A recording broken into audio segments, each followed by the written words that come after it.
Whoops, I lost my gavel there. All right, welcome everyone. I'll call to order this regular city council meeting of April 21st, 2025. For those of you that can join me, please stand for the Pledge of Allegiance. To the flag of the United States of America and to the republic for which it stands, one nation, under God, indivisible, with liberty and justice for all.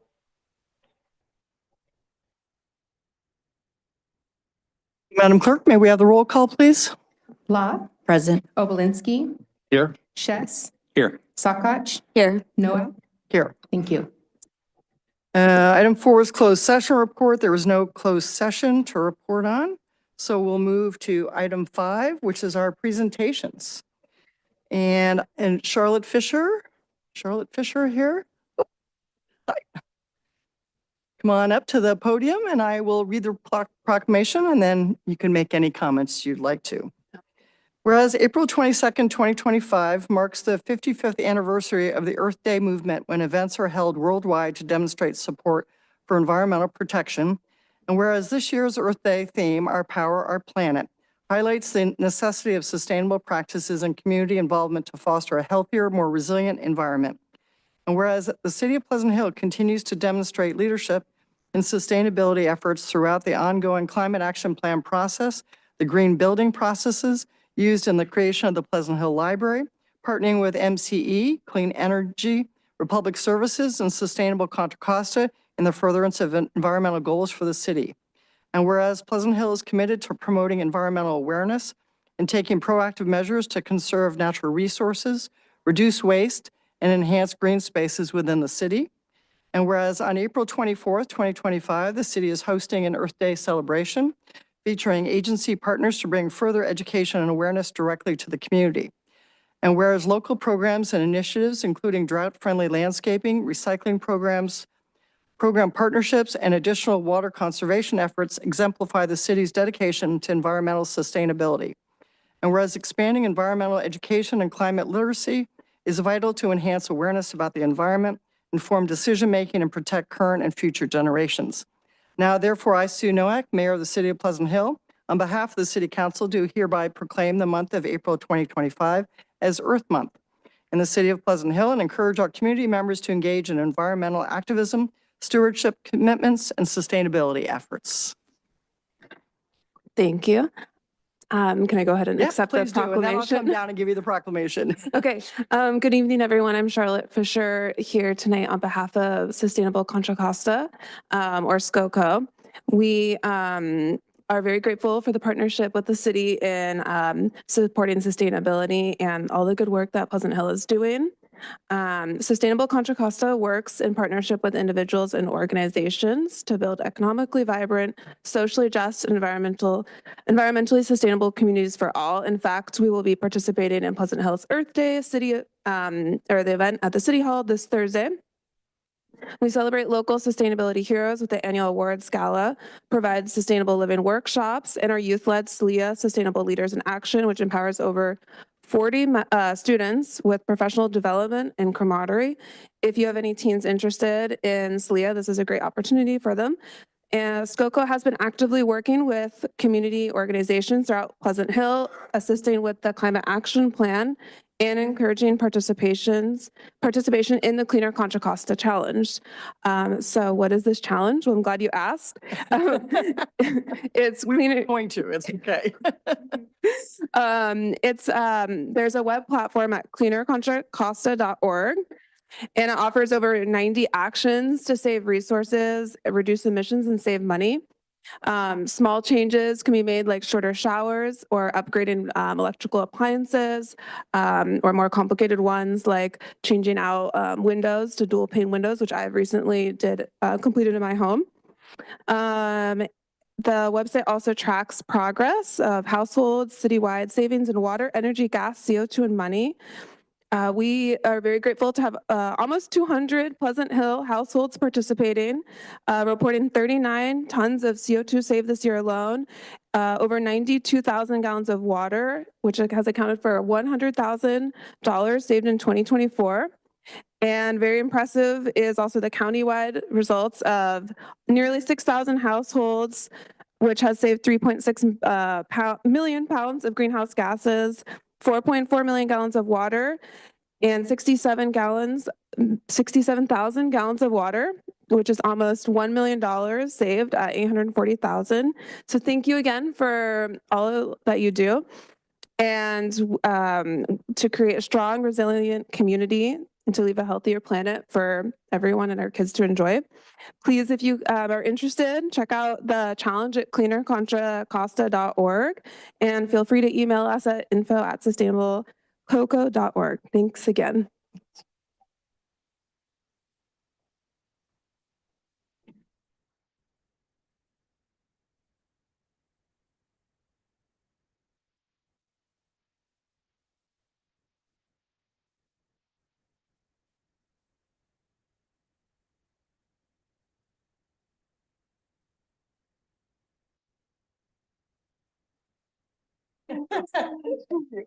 Thank you.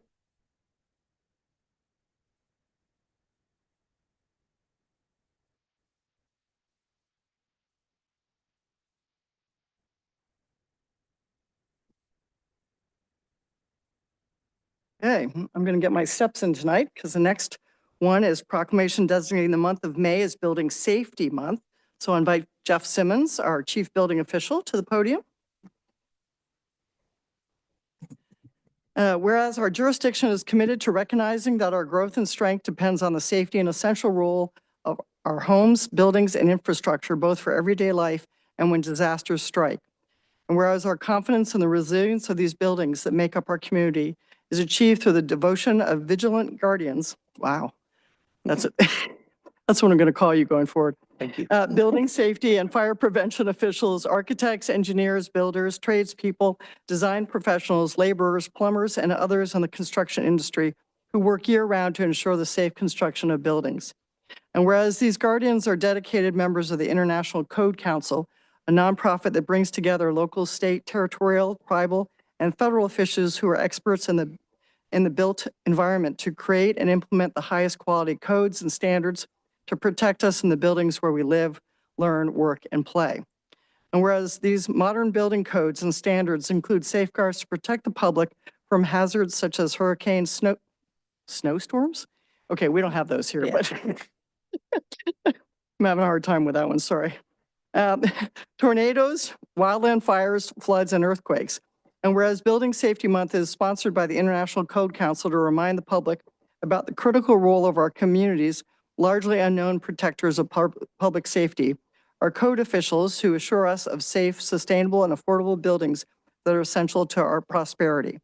And whereas Game On, the theme for Building Safety Month 2025, encourages us all to get involved and raise awareness about building safety on a personal, local, and global scale.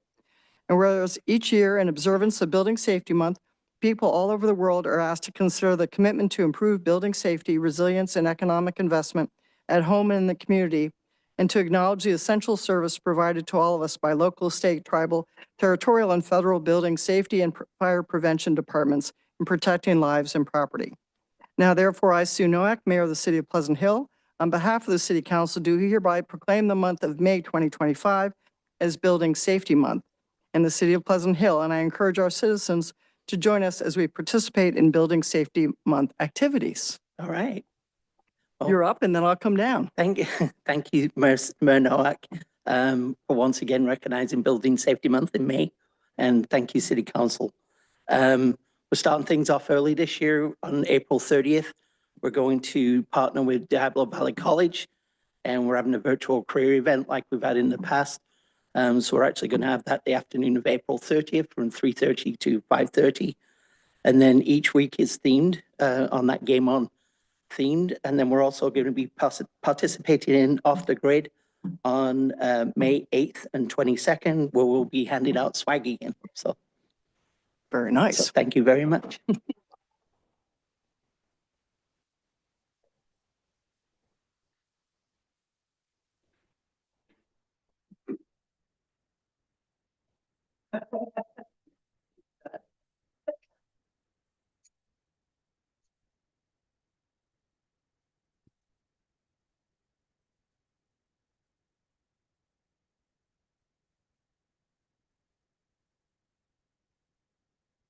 Thank you, guys.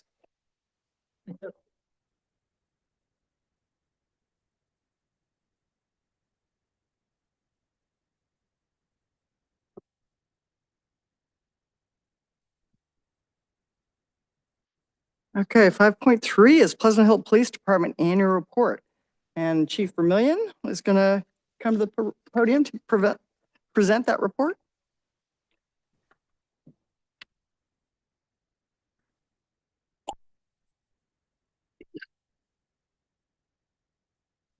Good evening, Mayor Noack, Vice Mayor Shess, council members, and members of the community that are watching virtually or here in person. First of all, I want to say thank you for the opportunity to come and talk to you about two things I'm passionate about. That is the police department and the city of Pleasant Hill. So I look forward to giving you the following presentation. So that's our Pleasant Hill Police Department mission statement.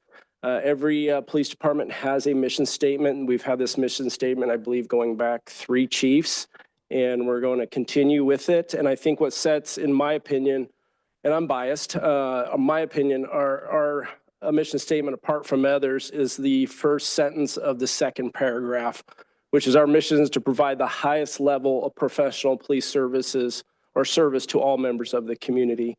And I think that'll hopefully be highlighted as I go through the presentation tonight.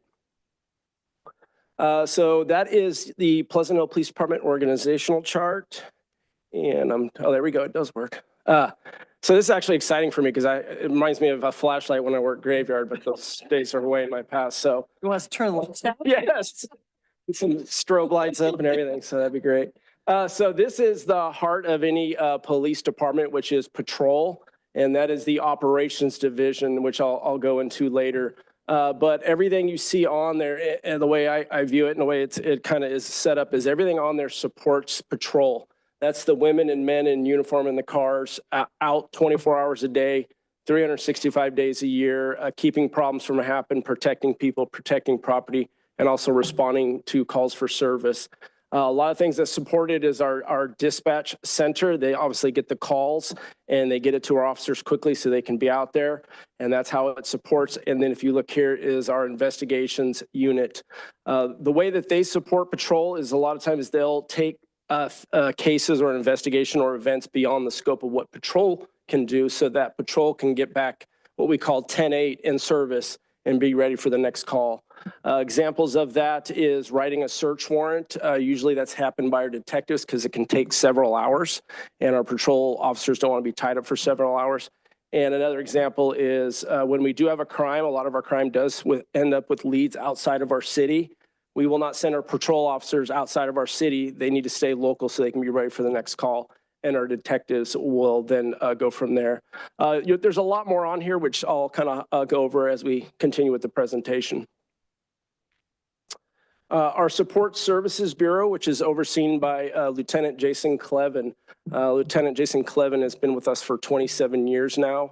And he oversees our investigations and our Services Bureau, which is here.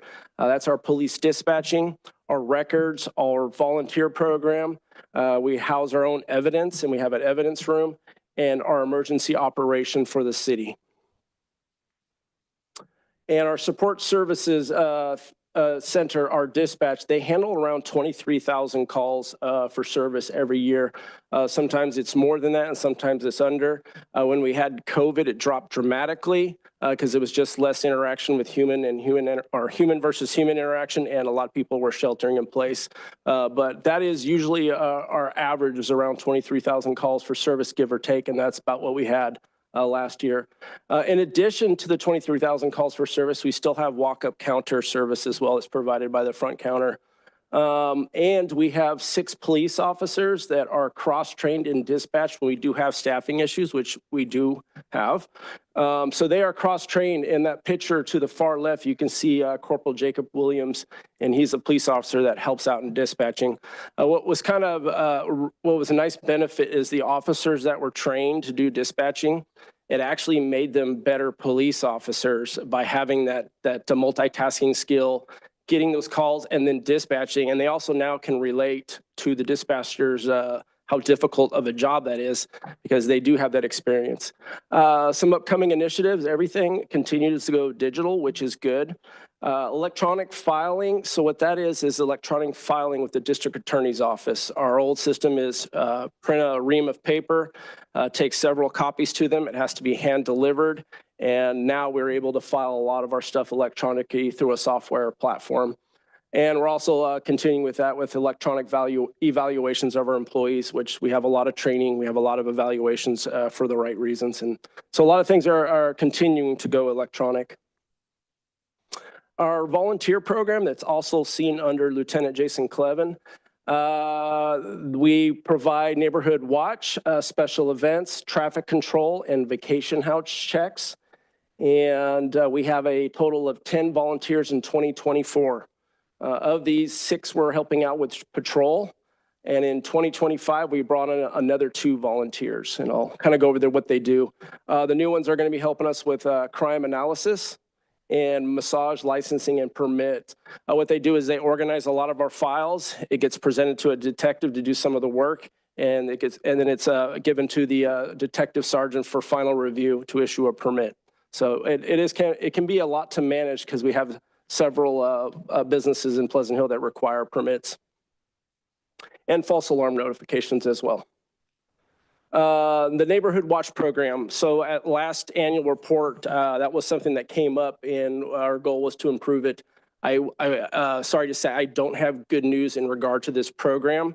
What is going on, what we believe is we started off with a lot, COVID hit, it lowered our numbers and we're trying to get it back up. And then out of all the ones we've had, we sent out about 60 letters and we've only received 15 responses. Talking with Lieutenant Clevin and Pam Mosier, our volunteer that spearheads this efforts, we believe it is a combination of how society is moving towards social media, less interaction. This is supposed to work with neighbors going to someone's house. Ideally, it's like a potluck. You talk about current events in your neighborhood, you get to know each other, and it's becoming a bigger challenge. There we go. And a lot of people are going to platforms like Nextdoor for this type and having less one-on-one interactions. And we're not giving up. We're going to continue. But the program isn't what it used to be, even despite Pam Mosier's efforts and the police department's efforts. So our professional standards sergeant, before I talk about him, I want to give some acknowledgement to a couple people. When I became the chief, I thought our long-term problem was going to be staffing. I'm going to get to some good news in a minute about our staffing, and there's 3 people that really deserve all the credit. That's Sergeant Kevin Tillman, Colleen Duran at City Hall, and Erica Bertolino and Erica Mitchell. The efforts that they all put have really dramatically changed the future of Pleasant Hill Police Department, and it's because of their hard work. So Sergeant Tillman, he reports directly to the captain, and he oversees our hiring and department training and policy, and that keeps him plenty busy. If one thing's not happening in one of those categories, it's happening in the other, and the multitasking that is required to do the professional standard sergeants is massive. And here's some accomplishments in regards to hiring. We hired 7 new officers in 2024, including 2 trainees. Those 2 trainees, I believe, are going to get out of the police academy in about 1 month, and then they'll enter the FTO program. And of these 7 new officers, 4 are women, which is excellent. Of the new 7 officers, 6 are people of color, and hired 4 new dispatchers in 2024, including 1 per diem. All dispatchers hired in 2024 were women. And to date in 2025, there are 3 additional officers that we have just hired, and they're going to start the police academy in, I believe, 1 week. So when you see somebody, we have a total of 5 people in the academy right now. 2 will be getting out next month, and 5 or 3 are going to start. So when you look at our staffing, we're not getting a return on our investment for up to almost a year.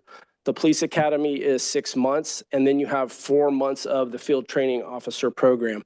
And that is if they are successful as well. So it is a considerable investment, and it takes a while to get a return on our investment. But in about a year, we will be close to being fully staffed, which is outstanding.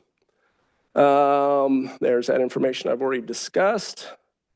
And we also are in the background process. I'm sorry, we should be done with the background process and moving forward with another officer that has experience from nearby agencies. So our current staffing levels, we're slated to have 44 sworn police officers. Right now, we have 43 sworn with that one vacancy, which may be filled once this latest applicant has finished. And we do have the 5 enrolled, but 2 of them are getting out soon. And in our professional, non-sworn professional staff, we have 15 positions, and right now we're at 14 of them are filled. And so we need to fill 1 more. I will say that we are possibly going to have 2 retirements from our dispatch center. So, and that 1 will most likely be a 3 by fall. But we know this, and so we're taking measures to try and get those positions filled. Staffing facts and figures. So men account for 74% of our sworn personnel, and female account for 25% of our sworn officers. Really, we've made a lot of progress in these statistics. The national average for sworn females in law enforcement is around 14%. I don't know what California is. I just know that the national is about 14%. So we're well over that percentage. And so what we've done in just a matter of 2 years, where we used to have just 16% of our sworn staff as women in law enforcement, now we're up to 25% in a short period of time. And on the right there, you can see the percentage or the pie chart of our education levels at the Pleasant Hill Police Department. 50% of the people that work with us have degree of bachelor's. 9% have masters, and the rest is their associates and none. And 40% of the officers hired in 2024 were women. Staffing facts and figures, your police department should match, in a perfect situation, should match the demographics of the community that it serves. And that's, we're close in a lot of the categories. Some we need to improve. I believe the white Caucasian percentage in Pleasant Hill is 60%, and we're at 55 for white Caucasian. Where we are over is, which is really a positive thing, is in Latino. I think it's really around 15%, but 22% of our staff is Latino. And then the way ours is broken down, I think the Asian and then the other, which the other includes Pacific Islander, it's 8 and 10. And that's, I think our average in Pleasant Hill is 14%, if I'm not mistaken. So, but our demographics do reflect accurately of our community. These pie charts constantly change with retirements, hiring new people, but it needs to be somewhat consistent so that it does match the community that it serves. And that's just years of service for average as well. The Investigations Bureau. So now we're going to kind of get into the crime component of the police department and actually out there, fighting crime, preventing it. And our Investigations Bureau, also overseen by Lieutenant Jason Clevin. We have investigations, crime scene investigator, school resource officer, permits, community resource officer, and our core also falls under that division. The core program, I believe it's on May 5th, we have a core report coming from the county. So I'm not going to go in too much detail because you're going to have a full annual report with that. And then I also believe on June 2nd, you'll have the actual staff report for the upcoming contract for core. Some accomplishments by investigations for 2024. They wrote over 200 search warrants. They conducted 5 theft suppression operations with over 39 arrests. They analyzed over 3 million records. Now, the way that is done, they set up a computer program. A lot of our crimes are being solved through the use of tech and software. So if you think of a phone and all the data on one phone, they upload that phone onto a system, they tell it what it's looking for, and that's how you're able to get that large volume and also able to find the needle in the haystack by the parameters of how you set up the engine to search. But that's quite a bit. And we returned over $200,000 worth of cash to the victims of fraud as well. I will humble brag and say that I truly believe we have the most skilled and best digital evidence detective in the county. He's been our Officer of the Year 2 years now, and Stefan Vung is still producing results. And another very humble guy, wouldn't you say? Yeah. So I always like to brag about him, and I can't keep up with him either. So he continues to get great results. 13 after-hour call-outs and 20 planned operations done by the investigation. So the after-hour calls, just think of anything non-business hour to include weekends where they get called and say, come to work, we need you, write a search warrant, chase these people down, that kind of stuff, but about once a month. Our patrol bureau, that is again, the core of the police department. We have 4 patrol teams. They work weekday days, weekday nights, weekend days, weekend nights. Our patrol teams go for 12-hour shifts from 6 a.m. to 6 p.m. and 6 p.m. to 6 a.m. There is one thing that is set up because we have that transition at the 6 o'clock hour. So we have a couple cars that are called 5 o'clock cars or early cars. And what they do is they come in an hour early, and that is their shift, so they can help with that transition. So there's still coverage throughout the city, and we don't lose good emergency coverage during that gap when people are transitioning and switching cars out. So we also have the motors unit, which I'll get to in a little bit because of staffing. He is working weekends patrol to help, and he comes in on overtime throughout the year here and there to help with that. We should be at 2 full-time staffed motor officers. We're hopeful in a year that we can get there, but unfortunately it's not going to happen overnight. We contribute to the county's mobile field force, and we also have members on the regional SWAT team. The regional SWAT team is comprised of the cities of Martinez, Pleasant Hill, Walnut Creek, San Ramon, and BART. For the SWAT team and BART, we are only responsible for anything BART property in the county of Contra Costa. We typically are generally saying we won't go into other counties for BART platforms unless it's something very large and they need extra people. Patrol accomplishments. I'll kind of just pull all these up. So priority 1 calls are your serious calls. Not every priority 1 call, though, is a code 3 lights and sirens response. It depends on the elements and what's being reported. It might come in that way, and then we head that way, and then as more information comes, it gets taken down where you're not responding code 3, or you're responding, it gets worse, and then you flip on the light. So that counts for everything that is a top priority. Acts of violence. It also includes medical aids where someone like a cardiac arrest, someone who's not breathing.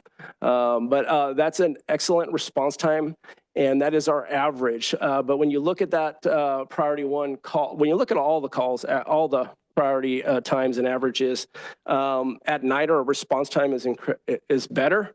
During the day, you can add minutes. Just think of the traffic, even going sometimes from the south side across the monument area. It can take a couple minutes just to get through the lights.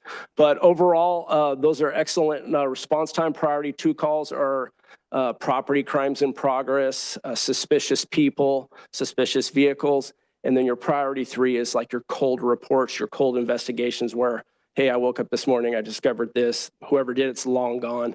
The importance of having fast response time is it's a lot of things. It's lowering crime stats, it's lowering crime, it's preventing crime. But the real value from the police department is if you can lower your response times, you can possibly prevent people from being victimized, and also lower your crime stats at the same time. So getting there quickly is critical and extremely important. Something that's alarming, and it continues to be alarming, is the amount of guns in the Bay Area in Pleasant Hill. When I started, it was very rare that you would come across a gun, and now it's almost a weekly thing.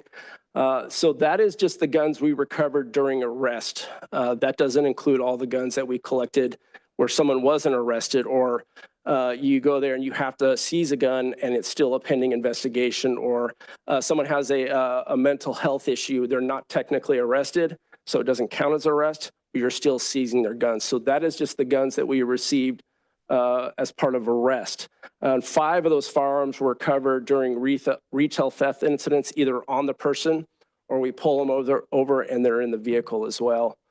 And more and more, we're seeing several high-capacity firearms. So that is a gun that we collected, and that is a extended magazine, and it just literally sticks out of the bottom of a handgun. And it's capable of holding, I believe, over 20 rounds, maybe about 20 rounds. So quite a bit for a handgun. And we're seeing it more and more, and a lot of the guns are now being made in houses through laser cutting abilities, so they don't even have serial numbers on them. So it's another challenge that we're dealing with. Our drone program continues to improve. We had a total of 10 drones now, and almost every patrol team has someone that has drone capabilities where they can launch them from their patrol car. They don't need to go back to the police department and get them. They can actually just pull over and get sights up and handle things with that. They're helpful for searching for suspects, and we also use them for not just crime. We use them to help locate people, and we did have a missing person at Paso Nogales Park at nighttime, and we use the drone to locate that person. And another accomplishment by patrol and something that's being utilized is our pan tilt zoom cameras, which are now live. We have two. One is on the east side of the Crossroads Shopping Center, and another one is on the west side. And it's more than just a crime tool. It also can be used to support our emergency operations center during an emergency or some type of catastrophe. That's if the infrastructure is still up and running. But also, if we have reports of traffic issues, we can now watch those traffic issues and see if we need to send an officer right away. If there's another priority call that can handle it, we can clear it like that. And every now and then we have people calling suspicious people in parking lots, and we look at them at a camera and say, this does not require a police response, and we are not going to go. So it's an excellent tool that we plan to keep expanding on. And the idea is that we're going to put this tool only in areas where we have crime. It's just doesn't make sense to put them in areas where there's not a lot of calls for service.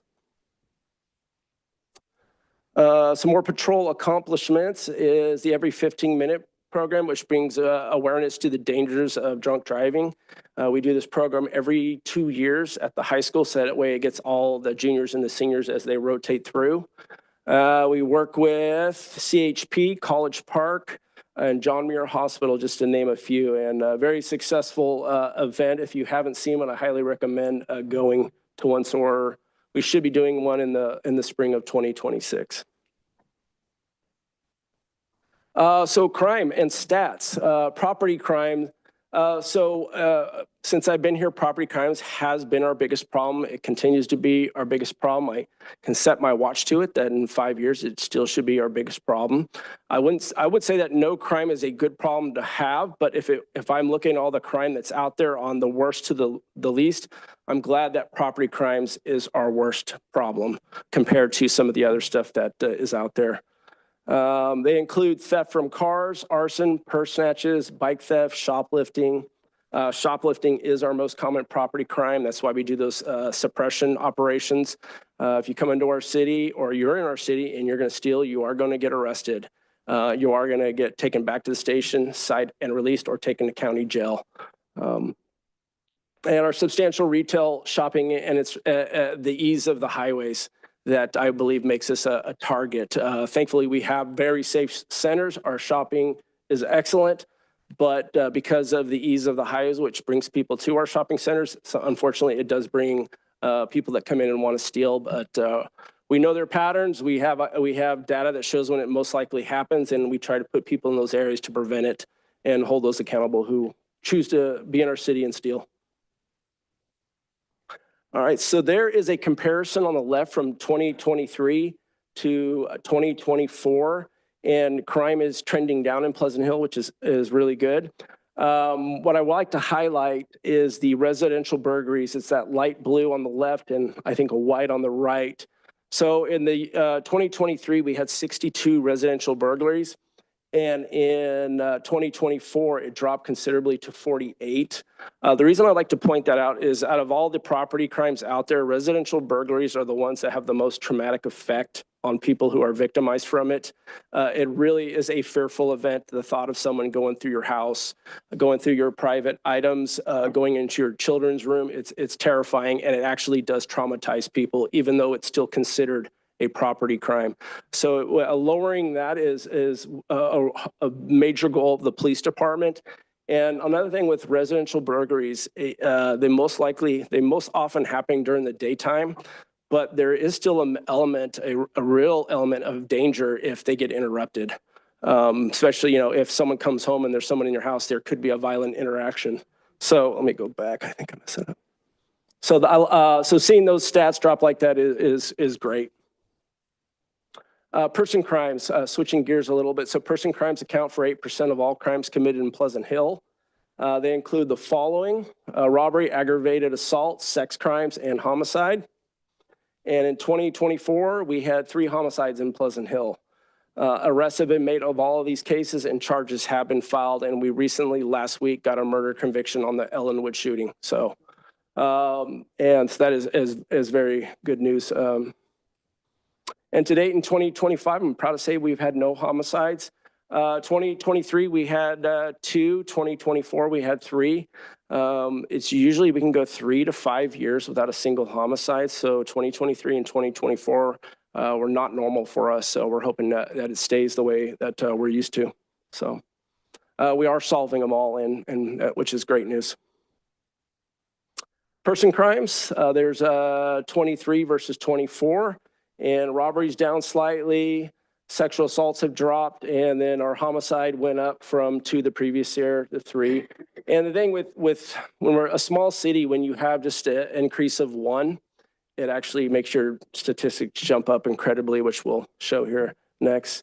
So overall, crime is down in comparison of the 2 years. Calls for service dropped 6%. Sexual assault rapes dropped 66%. Robberies, 5%, residential burglaries, 22%, business burglaries, 23%, and larcenies down 10%. We did have an increase in homicides, 33%, just going up 1, made our percentages go up. And aggravated assaults, which includes domestic violence, went up as well. But that is the stats of showing crime going down, except for 2 categories where it went up. Some other crimes. So this is accomplishments of both patrol and investigation, because in a lot of these cases, they work together. We solved a bank robbery that happened at the Pacific Service Credit Union and apprehended that person within 24 hours. Sun Valley Shell, another robbery where a suspect was identified and arrested.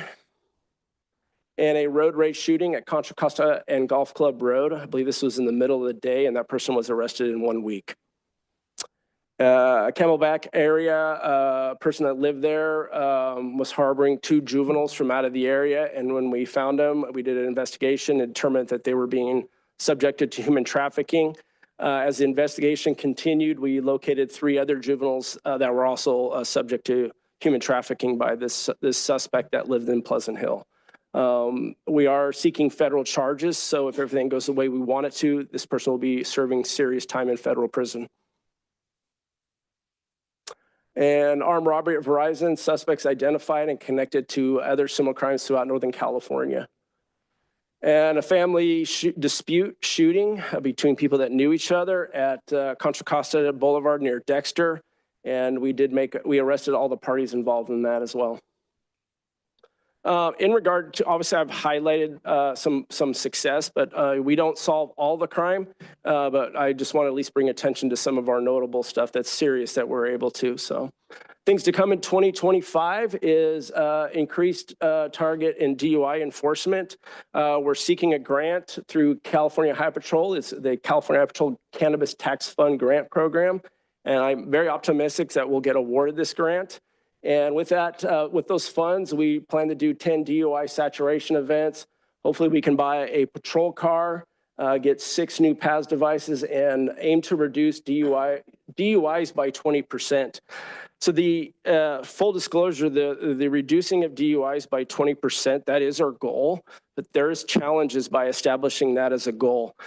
Simply by seeking out and enforcing and trying to make it safe at night, you actually potentially raise the number of arrests for DUIs, which makes your stats either go up or stay about the same. But at the end of the day, yes, that is our goal, to reduce it, but our real goal is to keep the streets safe at night. So if that goes up and I can look to a ton of arrests, I will call that a win. And again, it's the police department and the community. The city of Pleasant Hill has quickly become a city of choice for employment. I've been here 25 years and I'm very blessed to be here, and I'm not going anywhere until it's done. I feel like I owe this city more than they've given me, and I'm blessed. So it's about the people. So we're doing great with hiring. And not only are we doing great with hiring, it's also about retaining good people. And that's another thing. And it really speaks of this community and the people that work for the city of Pleasant Hill. And how we are building trust and serving our community, that we got the Chiefs Advisory Panel, National Night Out, Community Service Day, the Holiday Toy Drive, Special Olympics Torch Run, the 4th of July Parade and Fireworks, the Pleasant Hill Baseball Parade, school and daycare police tours, and social media team, and lastly, the Every 15-Minute program. And it was about 2 weeks ago now, I believe. 2 weeks ago, Matt? We had our Officer of the Year and Professional Staff Member of the Year. And on the left is Dispatcher Amanda Carroll, who received the award this year. And on the right is Detective Brett Botello. And on a fun note with Brett, I believe he has his Pacific Islander ancestry and went to college in Hawaii, which hopefully this works. Oh, let me go back.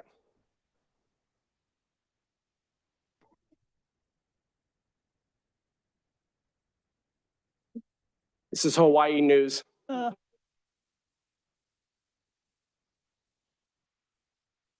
year in California, Brett Botello received the honor yesterday from the Pleasant Hill Police Department, which is in the Bay Area. While working more than 120 cases, the 33-year-old detective helped solve multiple homicide investigations, analyzed more than 2.5 million electronic data records, and located 2 missing children. Congratulations, Betty.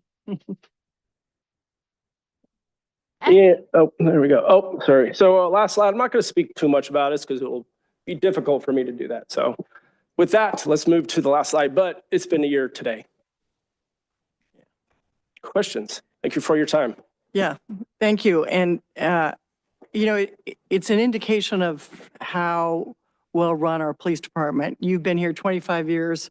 Matt Christic, how long have you been there? 26, something like that? 27. Clevin is 27. It's just, I think that just shows what a great department we have. And I really appreciate that. I think you guys have become even more respected in the community because of all your outreach, your community engagement, being at so many events. I think that the community really appreciates that and feels your presence. So I really appreciate that. And I will echo your comments on every 15 minutes.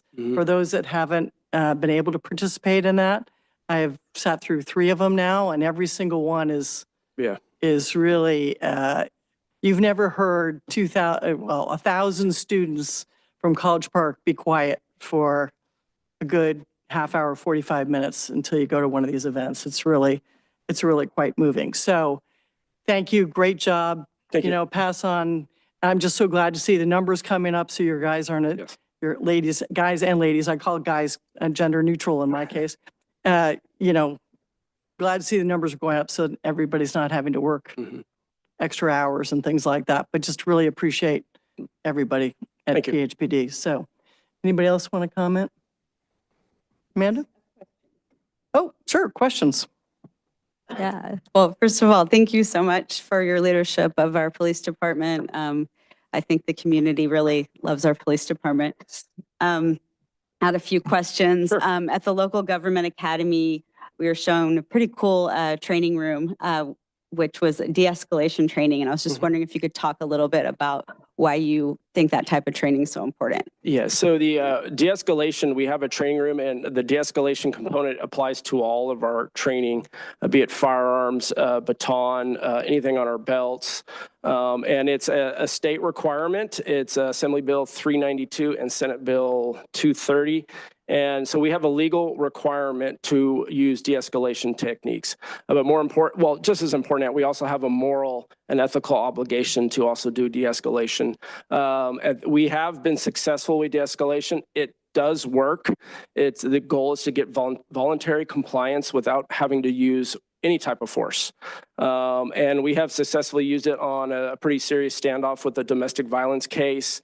That's one that comes to mind, and there's been numerous others, but it's in all components of our training program. So even if they're out on the range or they're doing weaponless defense, rolling around on a mat, the de-escalation training is a legal mandate, and we have also an ethical obligation as well to be using de-escalation techniques. What, is that okay? Yeah, yeah. Okay. So occasionally I get the question from people about why the Police Advisory Board isn't a commission with open meetings. I know we talked about that when I was running for office, and I'm wondering if you could share with the public what you Yes. said to me. So the Chiefs Advisory Panel started by Chief Brian Hill. And Chief Brian Hill, I assisted with getting it going, but it was his idea. And at the time, it wasn't a mandate, it wasn't a shall. He did it because he wanted to make the Pleasant Hill Police Department better. And not only that, he wanted to make himself better as a chief of police. So I've been carrying on that program, and I will get to your answer. So again, it is not a mandate, it is not a shall, it's a want to. So we use our Chiefs Advisory Panel. I use it 28 years of law enforcement experience. This job does change you. And a lot of the changes aren't for the better. So when you can connect without the filters with people that represent your community in a room and have difficult conversations, have opinionated conversations, healthy conflict, it's valuable for me, not only for me, but for my executive staff. And then it also reminds us who we serve. Our Chiefs Advisory Panel is diverse as it should be. We don't want it stacked with a bunch of people who are pro law enforcement. We love our pro law enforcement people, but it's not going to help us. We need the people who are going to challenge us and bring that up. Currently, it is closed. We do have rough conversations in there because the content can be rough.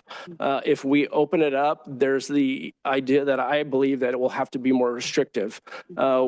Any of our cases, we have to follow privacy laws. And if we were put it on to for example, one of our presentations to the Chiefs Advisory Panel was the human trafficking of the 5 juveniles. Obviously, we're not telling the people in the Chiefs Advisory Panel any identifying information, but we discussed the case. And if we were to put that in a public forum, it's going to restrict what we can share and then have those conversations and move forward. But I don't know if that answers questions, but also our current Chiefs Advisory Panel members are all citizens of Pleasant Hill. They have joined the program believing that we have it in a closed environment. If we did change that format, I would want to get their input because they're all volunteers. Yeah, okay, thank you. So along with that question, if someone has a concern or suggestion about policing in Pleasant Hill, what would be the best way to communicate that? Would that be through the advisory board, through you, somewhere else? Generally speaking, most of our complaints or concerns come through the patrol area and sometimes through our dispatch center as well. There's confrontations in police work, and sometimes, communication struggles. There's been times I look back on communications I had as a young officer, and I look back, I could have handled that better. So those moments do happen. We're just trying to reduce them. So when these issues come up, we have an internal process for it, and it starts at the lowest level. Now, if something serious comes in, it jumps quickly to the top. But we recommend that if there is an officer or dispatcher that is being discourteous, or the person thinks they're being discourteous, ask to speak with a watch commander, and let's start at that level. We do have complaint process. You can walk up to the front counter and file a formal complaint. You can call it in and request one to be mailed to you, and we also have the form on our transparency portal as well. But we prefer it goes at the first line first. If the nature sounds egregious, then we will jump it up internally to a lieutenant, where we'll start to be triaged there. Sorry, a few more. I know a lot of our parents were very excited about the traffic enforcement action around the school, and I was just wondering if you could talk about, Yes. number of citations, or, how successful you thought it was, and if you plan to repeat it. Yes, so the success is both good and bad. So it's how you measure it. If you were to measure how many citations we wrote, it was around Strandwood and Valhalla. It was 1 and 1, which doesn't sound like a lot because it's not a lot. But when you go into an area, either on a marked motorcycle or a marked patrol car, and someone's parked in the red, just driving up next to them, they immediately move. When we're looking to issue a citation, we're looking for the person that parks their car where they shouldn't and walk away. Then it's fairly easy, and it's reasonable. You left your car, you're getting a ticket. The one citation of Valhalla, the officer was actually looking at the person, and as they were parking in a red, and they tapped a vehicle trying to illegally park, so they got the parking ticket. The good news about we have done a lot of efforts with the school for them to do messaging, both Valhalla and Strandwood. We've been out there quite a bit. Our motor officer comes in on overtime, and I think he's come in about 5 times. We recently hosted a motor saturation patrol on March 4th. And we brought in other motor officers from other agencies. They wrote 51 citations that day in Pleasant Hill. At the beginning of briefing, they were requested to go around the schools. Because they're from other agencies, they take those tickets with them to their departments, and they get filed in their computer system. So we don't have the data at what schools where they're around and that kind of items. The thing with Strandwood too is, well, a lot of the schools, they built these schools a long time ago, and the way that society has evolved, population increase, it continues to be a problem and the solutions are challenging. Like Valhalla, but one thing, promising news is when you do traffic stats that, hey, this is a dangerous situation. We didn't have any reported accidents near Strandwood. We did not have any reported accidents near Strandwood for this school year. So it is still safe, but we're always worried about what can happen tomorrow. And that's how we need to respond to these. The school issues and parking and traffic, they're real. If you look at Boyd, Sequoia, the middle school is right next to the elementary school. If you look at Viking, you have 3 schools that are across the street from each other or side by side. The middle school, the high school, and one of the larger community colleges in the area as well. So it's always going to be a challenge. Every year we try to step up patrol around the schools in the morning because that's that first day of school. It's chaos, but we're also dealing with staffing. I'm hoping that we can get our motors officer staffed because if we have 2 motor officers, they have a routine. I'm going along a lot on this answer, but if you think of these schools, these extreme problems happen for about 15 minutes in front of each school. The 45 minutes leading up to it, it's a little bad, but that 15-minute time is the worst. So when an officer goes there and they're making interaction, one interaction can soak up 7 minutes. And then when you're there, when the cops are there, people drive better. So anyways, we're still working on it. It is going to be a challenge though. Last question, I promise. I know the school district stopped funding the school resource officer, and I was wondering why you think it's important to keep that role. So they quit funding it, I believe, under Chief John Moore's tenure. I don't know the reason back then what it was, but because they stopped funding the crossing guard contract a long time ago, I'm pretty sure it just came down to money. The school, especially our main calls for service with the schools is the high school and the middle schools. So that's where we spend a lot of our time. And the calls generated from the high school alone justify us having a school resource officer there. When I showed you that organizational chart and I showed you how everything supports patrol, we have 4 officers and a supervisor on, and by having a school resource officer there, that frees up our patrol officers to be in other areas. We have 6 elementary schools, 3 middle schools, and 1 high school, and that's not even counting Christ the King and the Seventh-day Adventist school. So if the calls for service for the high school are high, it's still a very safe, successful school. But yeah, I strongly believe in the school resource officer. And one of the topics that we discussed at the Chiefs Advisory Panel was resources. And citizens, I asked them, as staffing levels increase and we're going to start filling these positions again full, what is the most important thing to you? The school resource officer, the community resource officer, or the motors? And school resource officer was at the top. So originally, it was just a 50-50 split between the city and the school district. They had done that in Concord, and we were able to do that. And then the school stopped funding it. I believe we funded it for a year or two on our own.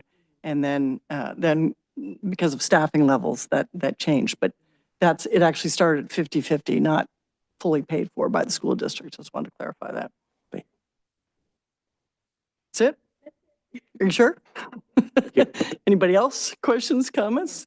Go ahead. Thank you for all that you guys do. I did want to touch on the flock cameras. Sure. That was an eye-opening experience. I got to see that in a GAC meeting. You were showing us, and the cool story that was discussed was how I think it was the first couple days that those were installed.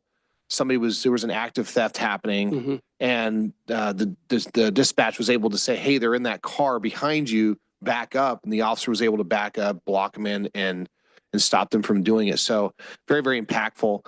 And I just hope to see more of that type of technology because it makes it less violent.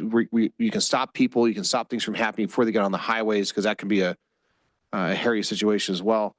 I did want to ask you, and I kind of discussed previously, I know that in Clayton, they're having like an e-bike saturation. And I would like to kind of see more about what they're doing, because I'm noticing over on the Sherman Acres, Fair Oaks side around the Iron Horse Trail, we have motorized bicycles, scooters. I even seen a two-wheel moped, one of those 70s model, the banana seat. Yes. Look real cool, but doesn't look so cool on the trail. And then that one proceeded to go up Contra Costa Boulevard. So there's a few rough riders out there, right? They're having some fun. And I know that Clayton's going through an awareness program, so maybe it'd be a good idea to see what they're doing. As far as the DUI portion that you brought up, have we noticed any uptick in crime or drunkenness? Was public drunkenness at any of the bars locally, or is it pretty much staying the same? It's pretty much stayed the same. It was in 2023 that we did have a homicide out in front of Farrington's. They're under new management, and we're continuing to watch Farrington's. But I believe it's dropped a little bit, but I believe there's still some ABC restrictions at that bar. Okay. So, and do we have any, when we were doing these suppressions, are we noticing that there's people coming into town, or are we looking at the specific establishments within the city? most of the people that are committing our shoplifting are coming from other cities. Okay.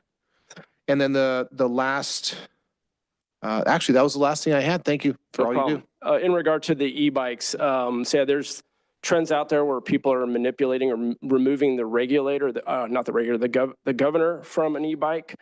And now they're able to go over 28 miles per hour, which is what they can not exceed when they're manufactured. I can't find any laws on that currently, so hopefully that will change. But are you going to cite someone for doing their own enhancements on a bike? And the other one is e-motorcycles, which are basically dirt bikes, but they're electric powered. And those are completely illegal on the streets. So anything that can go over 28 miles an hour, and the e-motorcycles have pegs instead of pedals. And that makes a classification of a motorcycle, which is illegal to have on. From what I understand, there is places where you can buy fake pedals to put on your e-dirt bike. But if it's discovered, it can be towed, and you can be cited. You still need a license to ride an e-motorcycle. Yeah, my son gave me a whole tutorial on that. He said, "Hey, these are the bikes. These are the things you can do." And I'm like, I'm just from TikTok. What he could see was amazing. Yeah. So thank you. No problem. Councilmember Law? Thank you for all that you do, and especially the entire police force as well. I actually was one of the victims that had a property crime happen to me, and you guys responded very quickly and even showed up at my door, so appreciate that. In your presentation, you did mention that there were events and things that were posted or coming up. Is that somewhere that the public can see or participate? I haven't been able to find that information anywhere listed. So National Night Out, I think we usually start to advertise on our social media about a month out, but we're looking for sponsors now to help fund it. So that's one event. We participate in the Community Service Day in September, so I think that's put out by the city.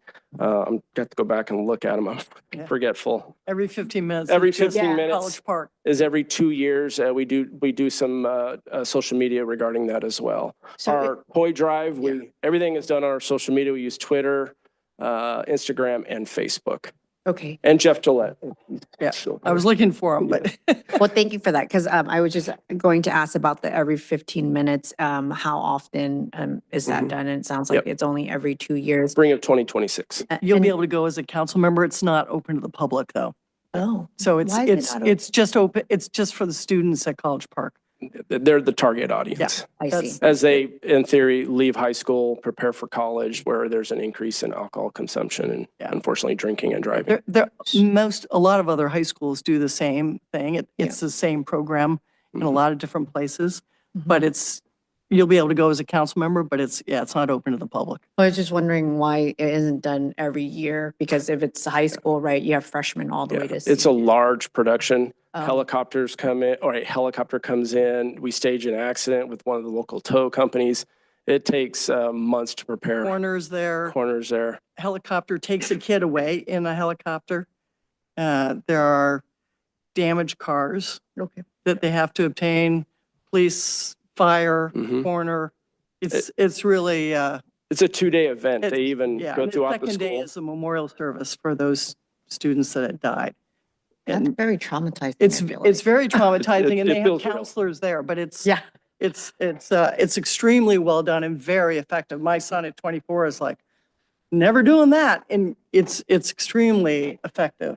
Okay. So Now hearing a little bit more about that, do we also survey the students who have actually participated in it and ask them, for feedback on the program itself or the 15 minutes? it's run at the school. It's not Yeah, run by, that I it's don't not by know. the police. It's run by the school.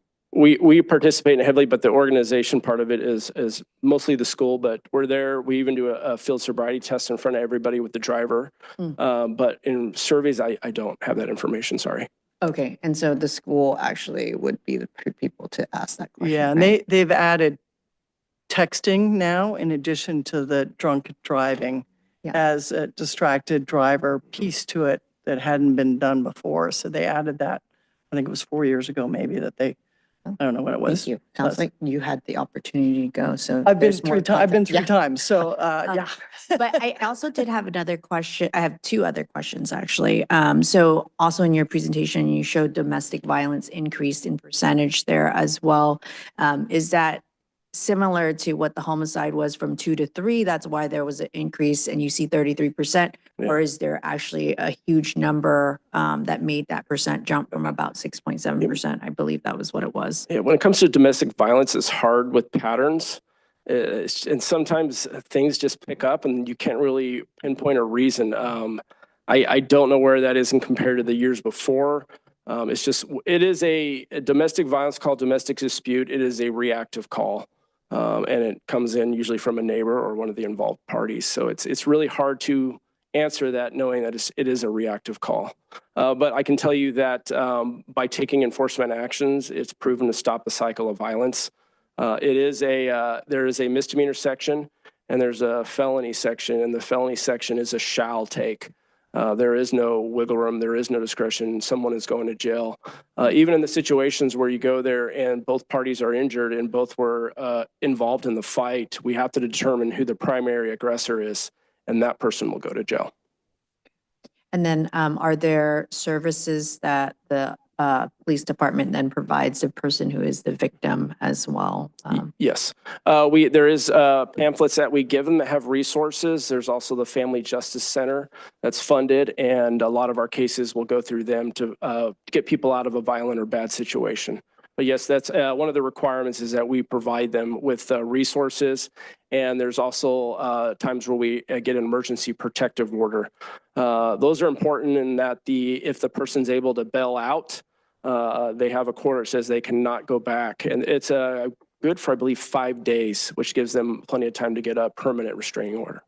Well, thank you for that information. And my last question is actually about the cannabis tax grant that you mentioned. How much is that, would be the award for that? I don't think that was mentioned in the. Yeah, I don't have that information. Sorry. Well, It's being- it's okay. yeah, I sure. asked that question because, I think, my Amanda had asked earlier about the school resource, and I'm wondering if some of that tax grant can go towards that, like the scope of work to I- assist with that as well, or maybe that's something that can be.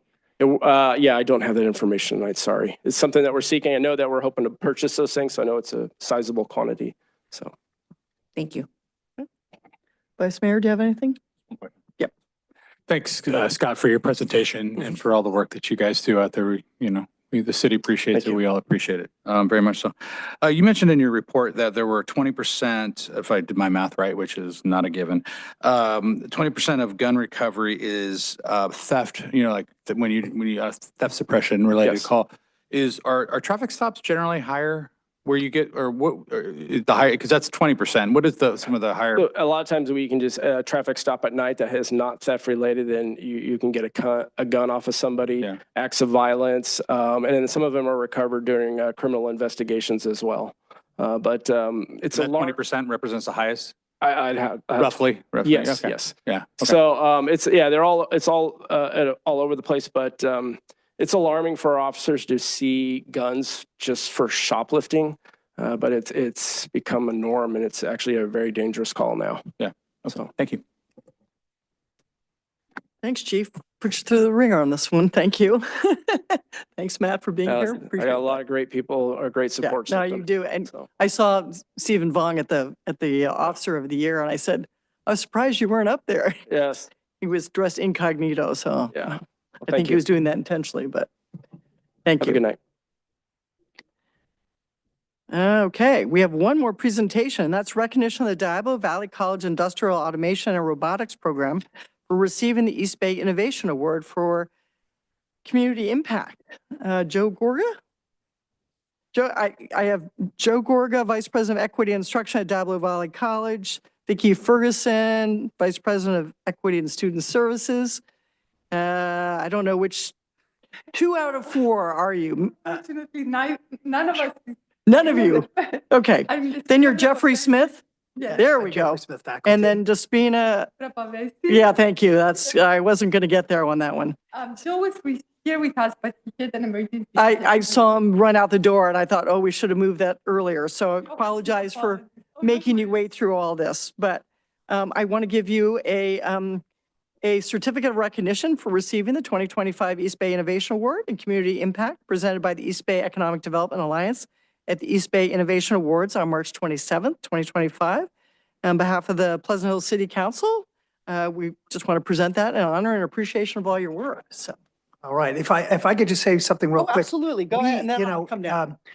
As a faculty at Diablo Valley College, this is our problem solver dean. We could really fill this room with the amount of people that have to support something like this, from facilities to curriculum, to workforce development. It really takes a lot of effort to pull off something like this. And what we have done essentially is we created a robotics automation program, and the students that we're getting are mostly from industry who are actually getting paid to come to DVC to take these classes. They come for a semester. We have them we have classes going from 8:30 to 4:30 every day, Monday through Friday for weeks on end.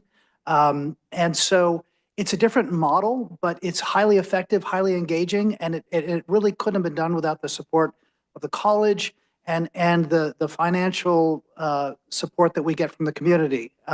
So it's a huge endeavor. We're very excited because we feel like we're training the next generation, not just with simple automation robotics, but you could go all the way from assembly lines to humanoid robots is the technology that we are doing, and it takes a lot of effort from a lot of people. So we're just the tip of the iceberg here, and we want to thank the city of Pleasant Hill for acknowledging all the efforts that DVC's been doing. Well, I see a lot more excitement at the middle school and high school levels as well now. So you'll be getting a whole bunch more, I think, in the process.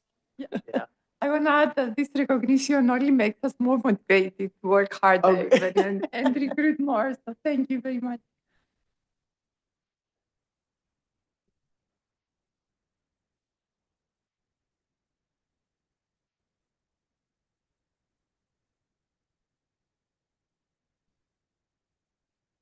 Pictures all taken? Thank you.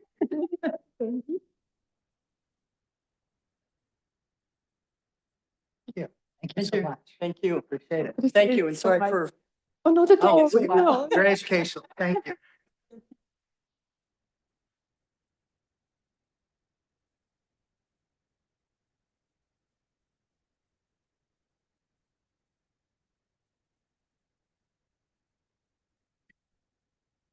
Okay, we will now go on to item 6, city manager comments.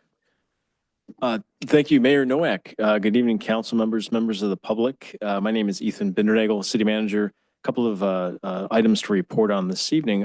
As was mentioned earlier this evening, this is Earth Week. Actually, was proclaimed Earth Month. And the community is invited to City Hall this Thursday, April 24th, as the city celebrates Earth Day. The event is set for 5 to 7 p.m. during this week's off-the-grid food truck event.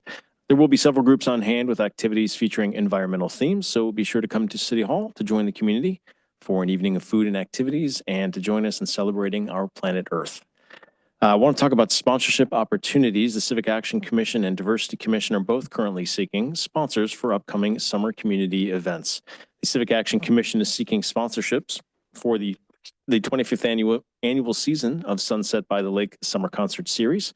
These sponsorships help defray the costs of performers, as well as extra events held during the concerts, such as the Family Fun Zone. To learn more about the sponsorship levels, you can visit www.phillca.gov/summer-concerts.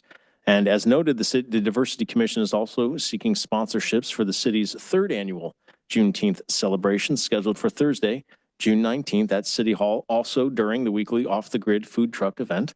Juneteenth, of course, celebrates the legacy of the enslaved and determination of those who fought for freedom. It does commemorate the freeing of the last slaves in Galveston, Texas in 1865, more than 2 years after President Lincoln's Emancipation Proclamation.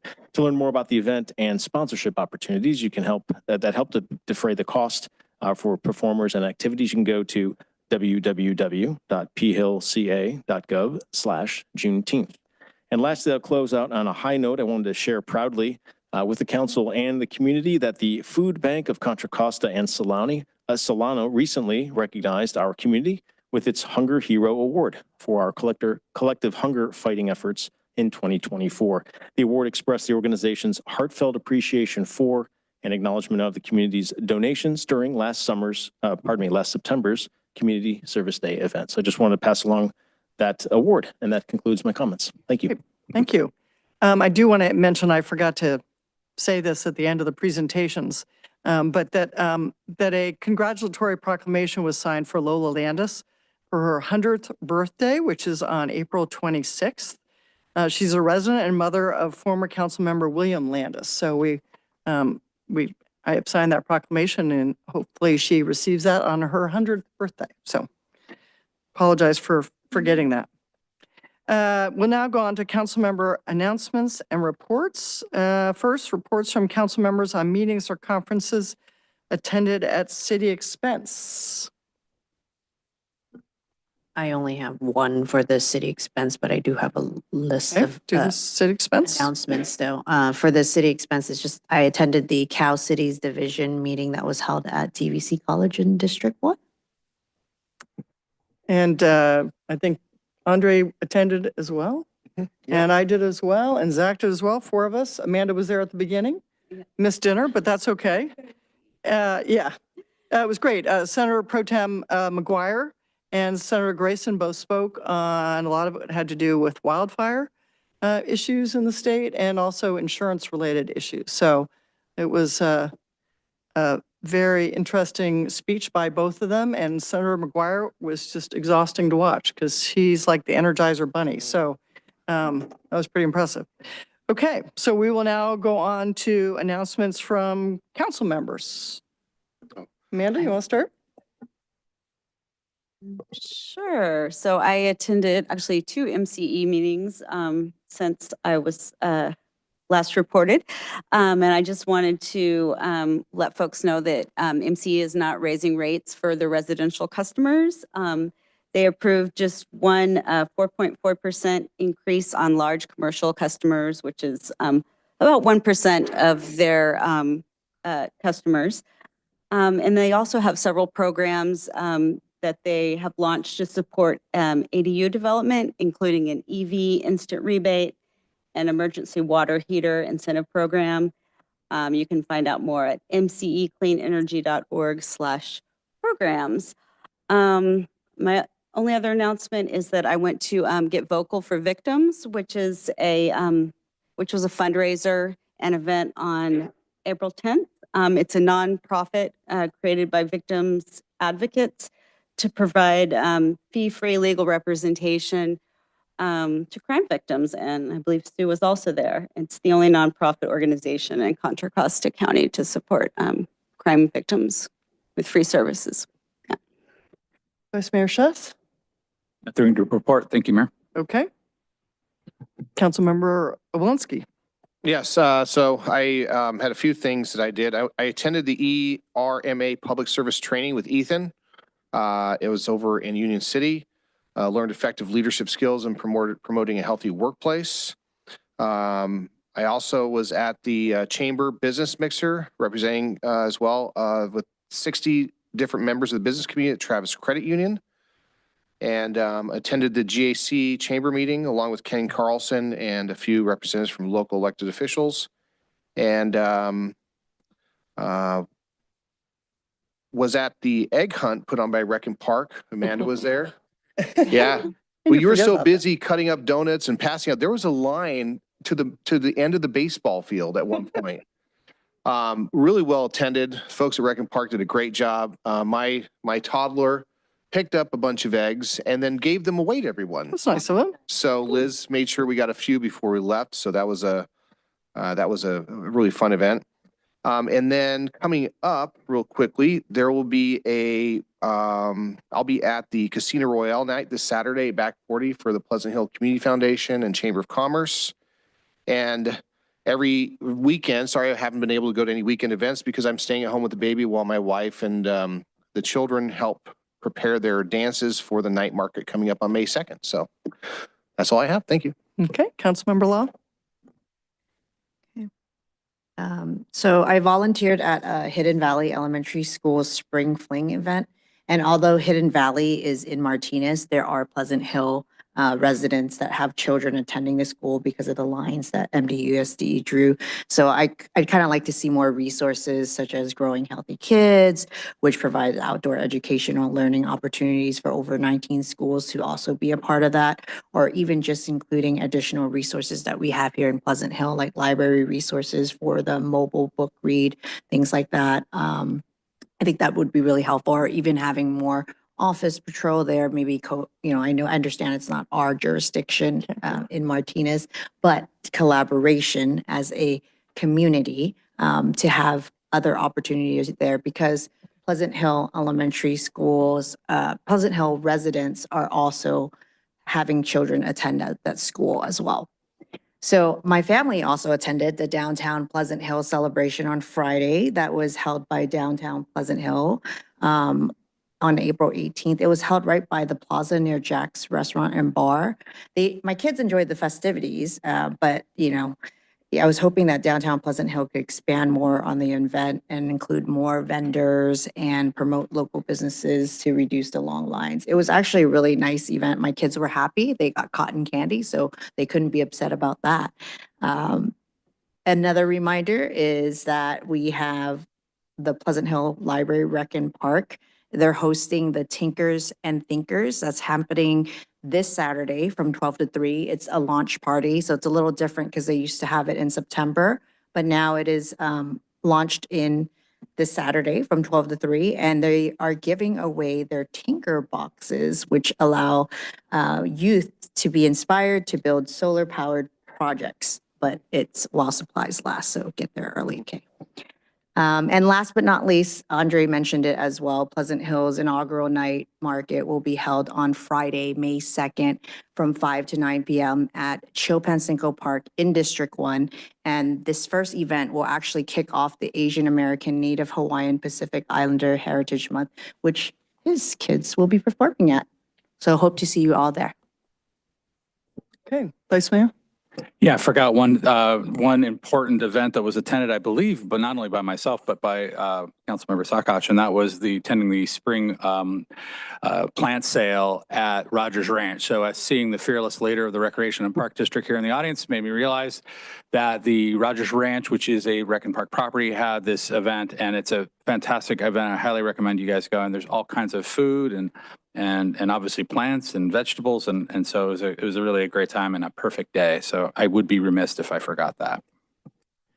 The only thing I have to add is instead of the mixer, which I'm sorry I couldn't attend, I attended a Women in Transportation where I, along with several other women, were honored for their work in transportation in the East Bay. So, and I'm sorry I will miss Thursday's Earth Day events because I have a similar event at the East Bay Leadership Council. So apologize for missing some of our local community events for those two activities.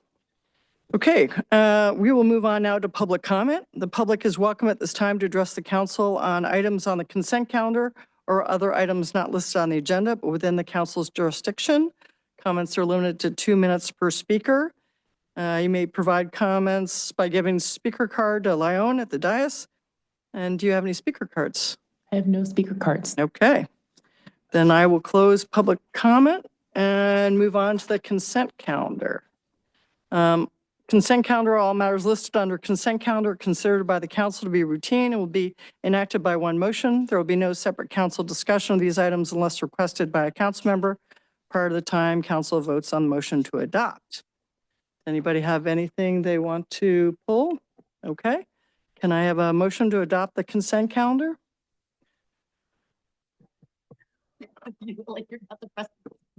Just somebody do it. I move we approve the consent calendar. I'll second it. Okay. We have a motion and a second. Can we has the roll call vote, please? Law, Yes. Obolensky, Yes. Chess, Yes. Sakach, Yes. Noack, Yes. motion carries. Thank you. All right, we will move on. Okay, we're going to take a quick 5-minute break because some people need a nature break. Sorry. Take a 5 minutes recess. I was-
Wait.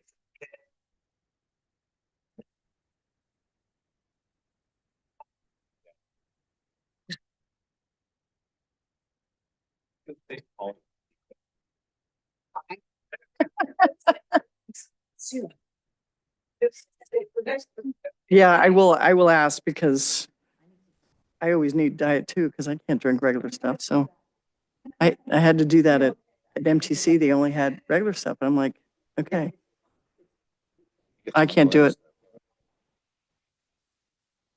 I can't, I drank a regular Coke by mistake once. You should have seen my blood sugar. Yeah, it was. My alarms were going off all over the place. I thought, oh my gosh. Okay. Leon, oh, thank you so much. Okay, we're back in session.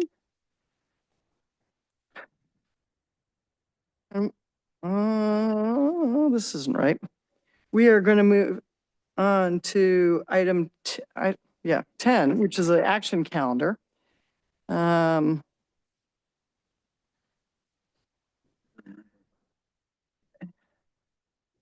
No, we all did all the consent items. Oh, sorry. I was looking at. Yeah, no. So we're doing 10.1, just something a little different on my.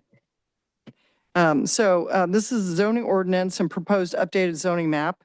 Proposed comprehensive update for the zoning ordinance is necessary to implement the goals, policies, and programs of the recently adopted 2040 general plan and 2023-2031 housing element, as well as to address compliance with state law and clarify and streamline existing processes. The proposed zoning map includes the rezoning of certain properties to comply with the underlying general plan designation. Haley, our senior planner, is going to introduce the item. Thank you. Good evening, Council. So the item before you tonight is a study session on our comprehensive update to our entire zoning ordinance. This is the second time the council, some of you on the council will be seeing this as a study session. It's the first time for some as well. And then as part of this tonight, which is the first time for everyone, is our zoning ordinance, our zoning map update. And so we are continuing to work with Mintier Harnish, our consultants on this, and Michael Gibbons with Mintier Harnish is joining us via Zoom, and he will be giving the presentation. Thank you. Good evening. Can you all hear me? Good. Yes, we can. Thank you. Go ahead, Michael. Wonderful. Well, thank you, Haley. And good evening, Mayor, Vice Mayor, and council members. It's a pleasure to be with you virtually this evening to provide you an update on your comprehensive, essentially zoning ordinance update. I have a presentation that I'll be sharing with you and going through as expeditiously as possible, as it is just about 72 slides. So can we all see my screen? Yes. Wonderful. So here's an overview of what we're hoping to achieve this evening. I'm just going to bring you up to speed on where we're at on the overall project. Then we'll do a dive into the zoning ordinance text amendments, then followed by an overview of the zoning map amendments. Then I'll just briefly touch on what our next steps are, what you can expect from us and city staff. I'll hand it back to the council to ask city staff and myself any clarifying questions, and then ultimately engage in a council discussion. As Haley mentioned, my name is Michael Gibbons. I am a project manager with Mintier Harnish, the consulting team that's been selected to assist the city in this effort. And I am the zoning lead for this phase of the project. We have extensive experience working throughout California and the Bay Area. We've been fortunate to have a longstanding history and working relationship with Pleasant Hill now. We were the consulting team that prepared the 2040 general plan update, the housing element update, the subsequent rezones and technical ordinance amendments due to the housing element, and then also the objective design standards. So this ordinance is being updated for a multitude of reasons. Really, I'd say the first two reasons would be consistency. Consistency with the general plan and consistency with your housing element. State law requires that every city and county have a general plan, and that all of subsequent goals, policies, city programs, ordinances be in compliance and consistent with those elements in the general plan. Additionally, this update is to address the multitude of state laws that have really been enacted since this ordinance was comprehensively updated. It's been updated, I'd say diligently by your staff, but not through a comprehensive kind of lens addressing all of the recent state laws that have come through. Additionally, this is also an opportunity for the ordinance to be really refreshed in a contemporary organization, easier to use and make it easier to implement, not only from the staff's perspective, but also from the decision makers, and also fix areas that have essentially vexed staff for years or inefficiencies that have been addressed during implementation. Our goal and really our guide for this process is driven by the general plan. As the council is aware, general plans have programs. Those are essentially promises. Here's just a handful of some of the programs in the general plan, 2040 general plan. And really, it's these programs that we are following and are really the cause for a lot of these amendments. Here's just an example of one in which the city is kind of essentially promising to undertake some development standard updates, in particular for parking. Now, the housing element has similar programs as well. And the real intent of this update is to also address the multitude of those programs. Here's just another sample of one of those programs as far as language. These programs have and lay out the responsibilities, kind of who is responsible for undertaking this program, potential funding sources, and then timeframes in which they have to be completed. Here's a visual of the ordinance preparation steps. We are essentially at the preliminary draft stage now. What that has entailed is a multitude of internal administrative drafts with your city staff. And then what we have before you this evening, a preliminary draft. Now, this preliminary draft has been reviewed by the Planning Commission at 3 separate study sessions and was previously reviewed by the council last year.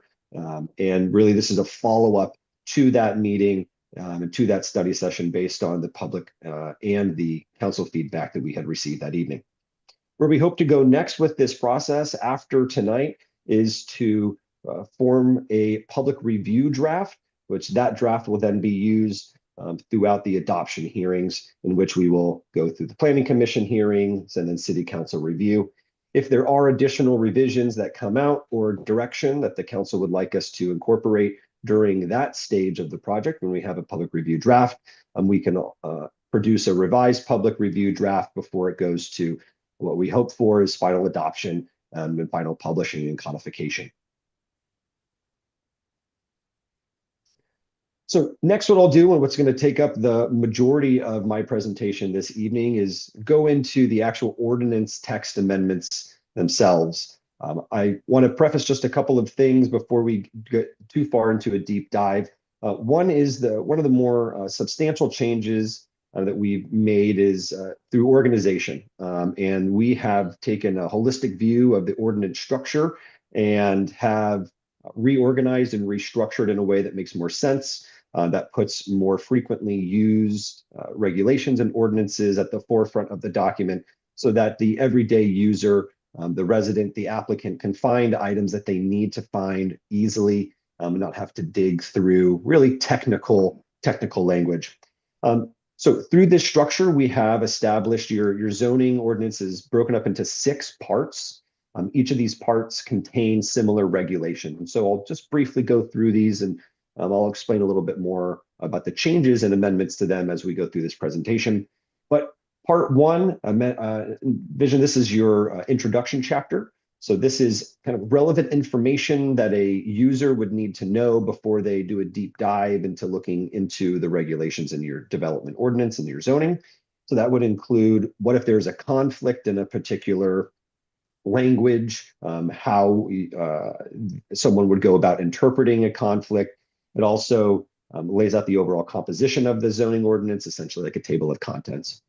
Moving into the really more substantial piece, and I would say the most frequently referenced piece of a zoning ordinance is what we call Part 2. Part 2 contains all of the zoning districts, the allowable land uses within all of those zoning districts, and then the applicable development standards for those zoning districts. In this part as well, it also has standards for specific land uses. So think accessory dwelling units, vehicle storage. Part 3 are regulations that are applicable to all zones, or essentially citywide. So that would include parking, signs, landscaping, and tree preservation are just a few.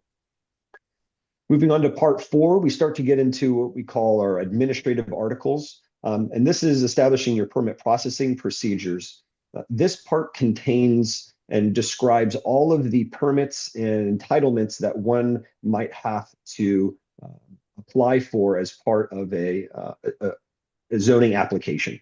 So in here we have minor exceptions, development plans, zoning permits. This part is important because not only does it describe the intent of each of these entitlements, but it identifies who is the applicable review authority. So is that the planning commission? Is that at a staff level or a zoning administrator? The review times and the review periods, and the application procedures and appeal procedures. So really important user-friendly document. And it also establishes upfront all of the findings that the council, planning commission, and your staff would have to make in order to approve an entitlement that's being applied for. So it really makes staff report writing and decision-making a lot easier. The last two parts, Mr. Gibbons, can you please hit the OK button across the top of your screen? Oh, I don't see one. Oh, no. It's just notifying you that the meeting is being recorded and it'll clear part of our visual. Oh, interesting. One second here.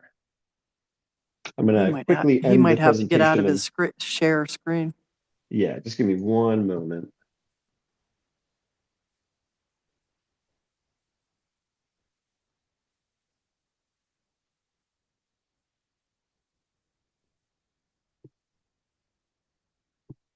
Like 3 different screens up here, so I'm trying to figure out which one you're, which one we're looking Well, at. that doesn't look like it's his. I think it's ours. I don't think that's his. It's not on his screen.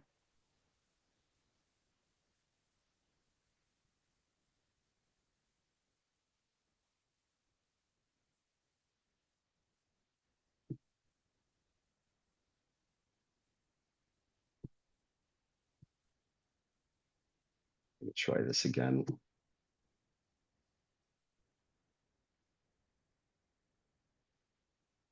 Yeah, I don't think it's his. I just attempted to reshare. Wouldn't it show on?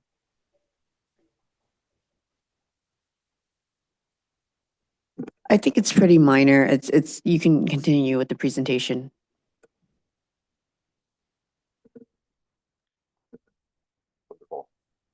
So picking back up, part 5 is really a part that contains all of the regulations that your staff, your planning staff would reference frequently. So what are amendment procedures and different enforcement provisions and public noticing and hearing procedures. And then the last part is the definitions part. So this is just a definition of general terms and land uses that are used throughout the new ordinance. So as we go through the rest of these slides here, this is the organizational structure that you can expect. And I'll try to give an overview as we're also doing our a dive into the amendments. One more item that I want to clarify is before we dig in here is we have included tags at the end of each of these bullets. And these tags are really here for to provide clarity as to the reason or the cause or really the overall direction that the council can provide. So in here, you'll see about 3 tags. One is identified as optional. You'll see one that also says GP and one says that and says law. And so What that really just is denoting is if it's optional, it means it's within the discretion of the council and can be modified. If it says general plan, that means it's a directive from your general plan. So your general plan has said we need to make this revision. And then when it says law, of course, that's for state or federal law, mainly state law consistency. So getting into part one, again, this is your introduction chapter.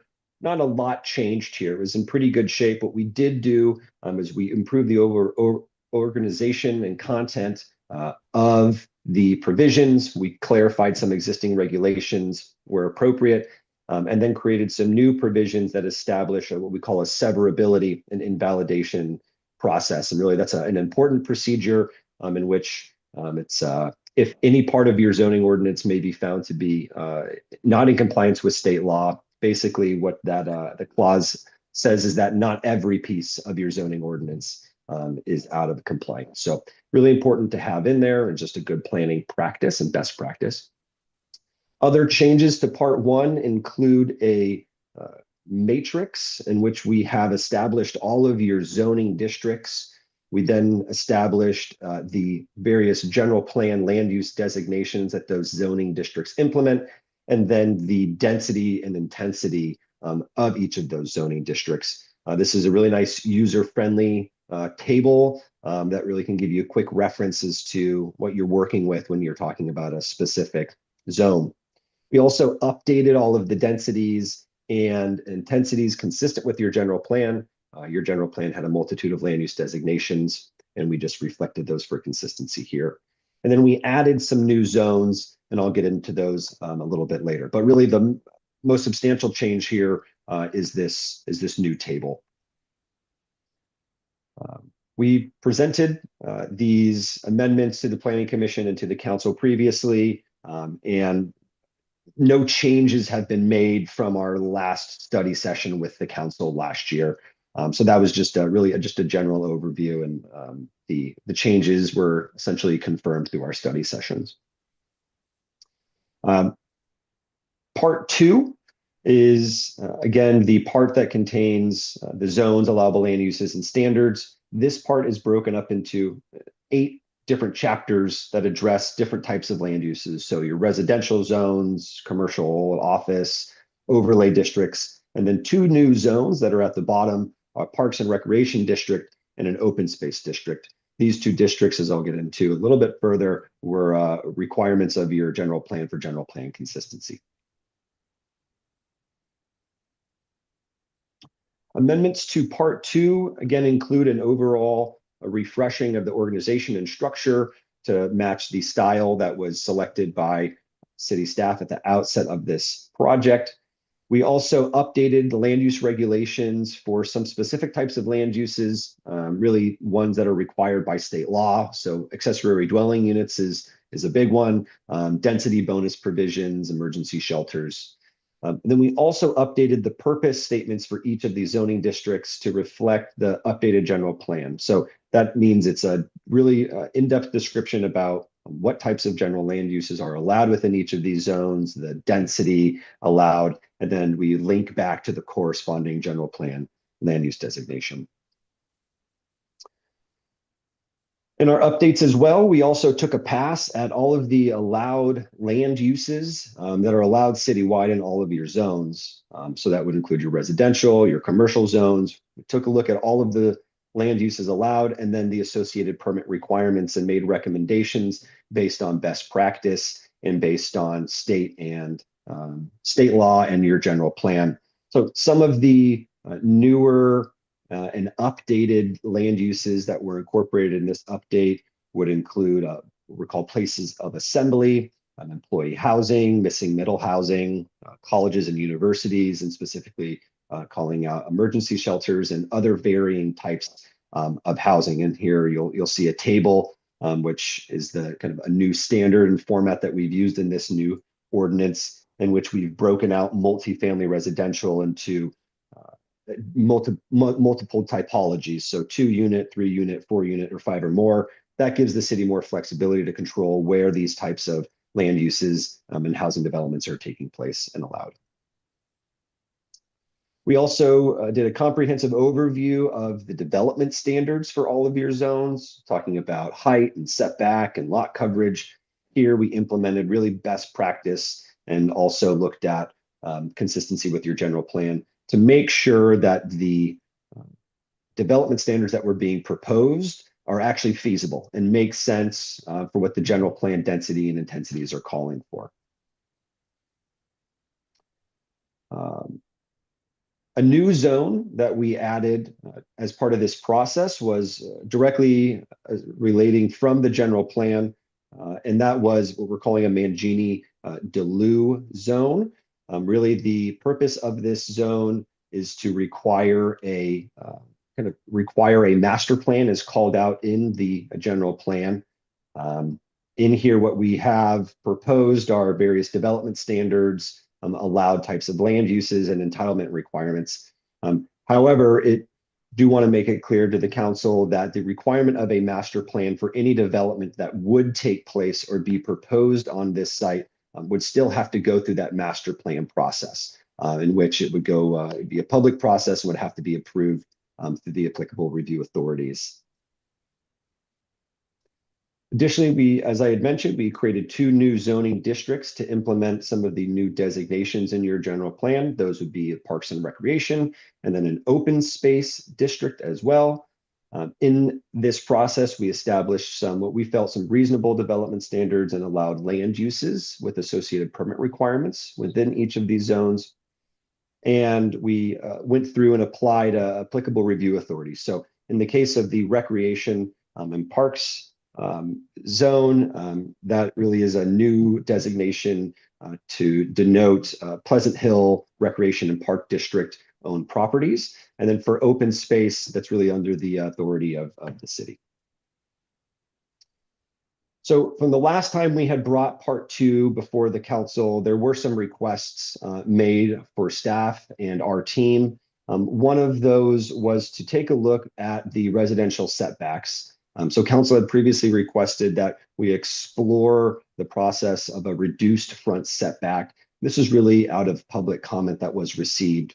So as a team, we went back and we analyzed what the current setbacks are for some of your single family zones. And mainly those are about a 20-foot setback. And that's, I would say, fairly common for single family zones across the Bay Area and really across California.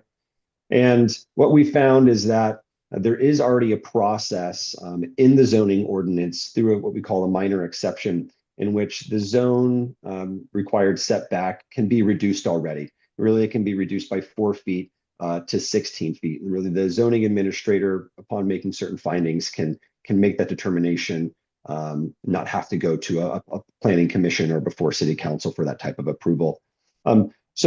At this point, the staff, we have not proposed any modifications or additional setback reductions, but we are bringing it before the council for consideration that if there is a additional desired flexibility, whether that be in the amount that the setbacks can be reduced or just an overall reduction in the minimum setbacks, it is also something that can be looked at and incorporated as part of this amendment process.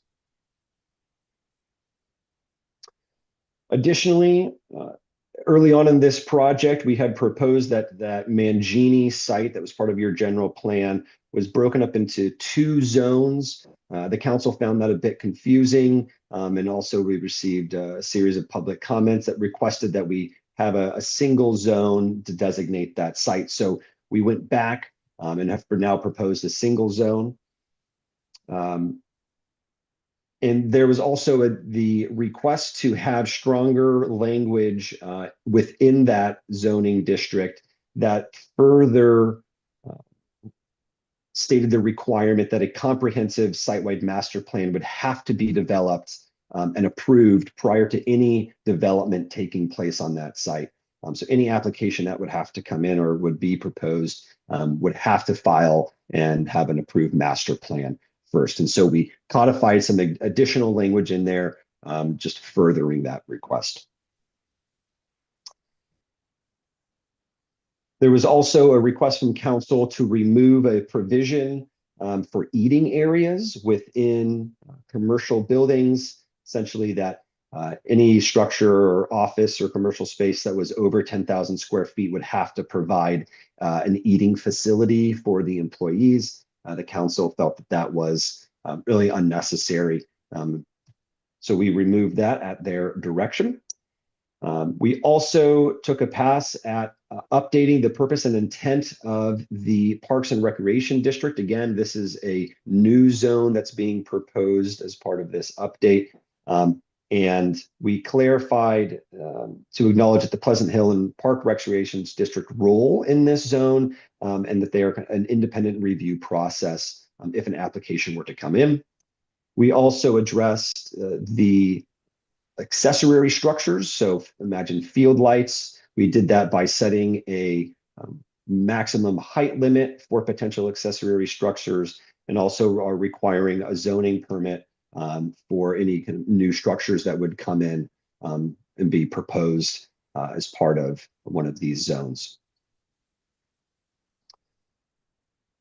Council also directed us to update the list of exempt activities within the recreation zone. So that really now includes all maintenance and repairs to landscaping and building, and tree removals are explicitly exempt, meaning those wouldn't have to go through a discretionary process. And then there was also a desire to have stronger language tying back to the noise standards that are established not only in your general plan, but elsewhere in your zoning ordinance. So we created some additional language there. The intent and the reason behind this is there was public comment and some fear of noise standards, especially through these park and recreation zones next to single family and residential lots. And last, and this part is, we established this open space zoning district. Previously, when this was before the council, we had included some development standards such as setbacks and creek setbacks, scenic route setbacks, structure height. And the council directed us to, instead of specifying development standards, as development standards might infer that development would be encouraged in these open spaces, to instead have any development that would be proposed would have to be determined by the zoning administrator at the time of an application. And really no development, very limited development would be allowed in these open space. It would be mainly support facilities. But really the intent of this is to not allow development, and really to preserve the open spaces strategically in the city. So I will stop there briefly because that was a lot to go through. And I will hand it back to the council briefly to see if there are any clarifying questions that have come up in what I've presented so far. Okay. Who has questions so far on parts? I do. Okay. Thank Councilmember you. Law? Thank you, Michael, for the presentation. I understand that this is a huge undertaking to go through the entire municipal code and our comprehensive zoning report. As I was going through the staff report and looking at the information, I found it, I found it a little challenging. I heard in your PowerPoint that the goal was to achieve consistency, as well as, improving and fixing provisions, as well as making it easier for people to use and implement. When I looked at the staff report in providing it in 3 different sections for the parts, I noticed that there were some parts of the codes that were removed or amended, and it didn't state that it was repealed. So when I was comparing it to the municipal code and also looking at the staff report, it made it very challenging for me to understand which areas are we actually repealing, what part are we amending, and where did those codes go? So I found that that was a little difficult to follow. I'm not sure if any other council members felt the same way when they looked at the report. And I can give you an example. For example, chapter 18.45 is for historic districts and cultural resource districts. And then it actually jumps to something else where 18.45060, the title was relocated structures versus the municipal code. indicates it as procedure to amend a historic designation. So it wasn't a comparison of apples to apples for me. And so I didn't really feel comfortable for us to have to do the study session and move forward without being able to look at it in a cohesive and full complexity of all of the codes that were aligned and what was removed from the staff report.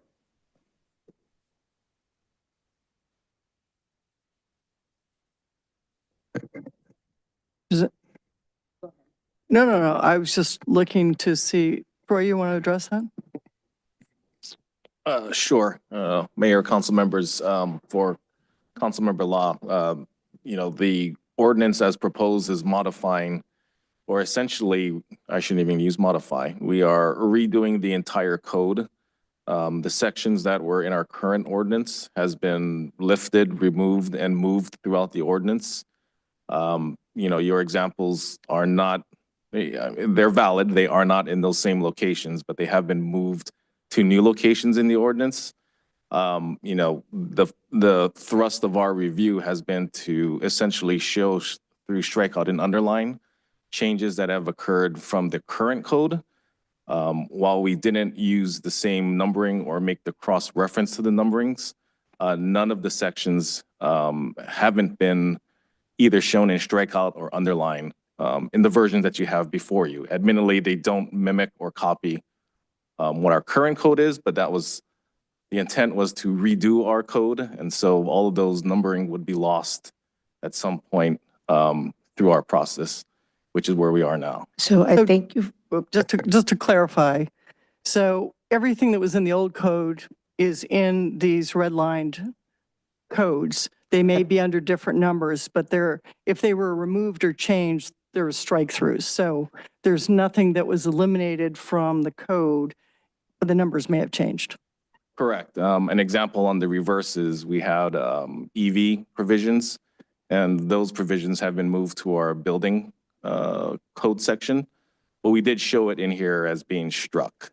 So I just want to add a comment to that. Not in all the report, not every area showed a strike through for a specific section. And so if we're codifying this information and making it more comprehensive for us to do a study session, I'm unable to take the initial code of comparison. So what I did was I compared our municipal code with the staff report, and in looking at even the strike-throughs, it did not align with the municipal code itself, and there was no direction to show where that information was. And I don't know if any other council members noticed that as well in the municipal code. I didn't notice that as I was reviewing it myself, but as you were saying that, I pulled up the municipal code on the internet, and I do see how the numbers are different in a lot of places. So I didn't think myself to compare it to the existing code, but I can see how that might be confusing. Yeah. And so it changes the substantive section of what we're actually going to go through for the study session. So I highly recommend that we ask that staff revisit and the consultant revisit the staff report by creating a more comprehensive one report for each parts with the green and the yellow so that we can see what green is required by state and yellow is what we have flexibility on, and any areas of the sections that have been repealed or amended that the strike through that would be are modified, that the strike through be consistent with the information that's provided, because right now it's not consistent. So I think Janet, you want to? Well, maybe I could offer some assistance. Okay. I don't know. I'm going to Yep. try. Are you looking for a list of things that were permanently removed and not just moved around? So if you take a look at the municipal code itself, it doesn't tell you where 18.45060, where the title as relocated structures, the original municipal code is actually for procedure to amend a historic designation. So with that information, it's not apples to apples. And so if we're looking at this information, you are now going from one section to another section to search for the substantive ordinance or the code itself, which was in the body of the municipal code and wasn't struck through appropriately. So I think what you're asking for is a list of anything that was permanently removed, because you're trying to check to see if there was something that was removed inadvertently or something that was removed that isn't in the revised ordinance, right? Correct. And if we don't have that information, what happens is we could lose the information within the ordinance of the history of what we had originally had the ordinance in municipal code right now. So the clear example was just 18.45060. That's one example, but there are also added codes thereafter. We actually end at 18145, but I believe Michael had mentioned that there are added codes thereafter, and there isn't a reflection of that as we take a look at the staff report itself. I mean, I saw the voluminous amount of work and staff report that was put together and with the consultants, so I appreciate that. But it was very challenging as someone even who had a legal lens, like for me with my paralegal background, to be able to look at that information and say, well, what is being amended actually? And what was the original ordinance? And it didn't align. So maybe what you're looking for is when you completely revise state statute, for example, and there's a list or a chart of former section, now this section, the renumbering chart type of thing. Is that what you're looking for? Well, I'm looking for it to say something similar to the extent where if we are going to change something, right? If we're amending a code, we should state chapter 18.45, historic districts and cultural resources is hereby amended in its entirety and read as follows. And then if we are repealing something, we should say, if we are repealing, deleting, or removing an entire existing section from the code, the language should state chapter 18.190 is hereby repealed in its entirety, and then the substantive information that has been added. I didn't see that anywhere. No, because that would be very, very tedious to do. And so when you want to completely revise a code, you make a whole new code that takes the place of, supplants the previous code. But we don't have any information as to, was that code even the original code that was there? So I think I can ask the other council members if they had noticed that the municipal code did not align with what was provided in the staff report. So I will try, they've reorganized the municipal code. So your historical district is somewhere else at a different number. Yep. And so you're concerned that with shifting the numbers around, somewhere there was something repealed, which those are all struck through. They may be in a different location, but they're struck through. So they reorganized the entire ordinance. And then, so everything in the ordinance that was there before is there. It's just under different numbers. And those things that were removed are struck through. They may be at a different number, but they're struck through. And those that are added are underlined. So there's nothing, the numbers don't match, but all the information is there. But how do you know that, Sue? Because I looked at it and I went through the municipal code. And so I would prefer for it to be a more structured format so that we can actually see it. Because I toggled back and forth from the code itself and the strike throughs, which didn't quite align as well. And they But were you're not going to have them align because they reorganized it. But I think what Janet's suggesting is maybe we can do a chart that says this number now is this number, and this number is now this number, so that you can toggle between the two and see where the new placement is. And the substantive information that has been Well, that's added, what's yes. underlined and that's what's underlined and highlighted. So you just need a new number chart to show one from the next, because everything else is underlined and highlighted, correct? Ethan? Just want to highlight that when, for example, we just recently undertook we revamped our finance system and we introduced a new system. And in doing so, and I actually went through this when I worked in another jurisdiction as well, you provide what they call a crosswalk, where you say, hey, old code number 123 is now code number 1756. Wait, what? But it provides you that, I'll call it a Rosetta Stone, if you will, to translate one old set of numbers into the new set. And that crosswalk feature, we could certainly provide that. What I would like to emphasize for the council and for the benefit of the community, nothing that was in the old, pardon me, if you were to open the code online right now, nothing that's there in Title 18 has been repealed, removed, banished somewhere. It has been relocated and reassigned a new number. And the reason that was done was as a comprehensive overview.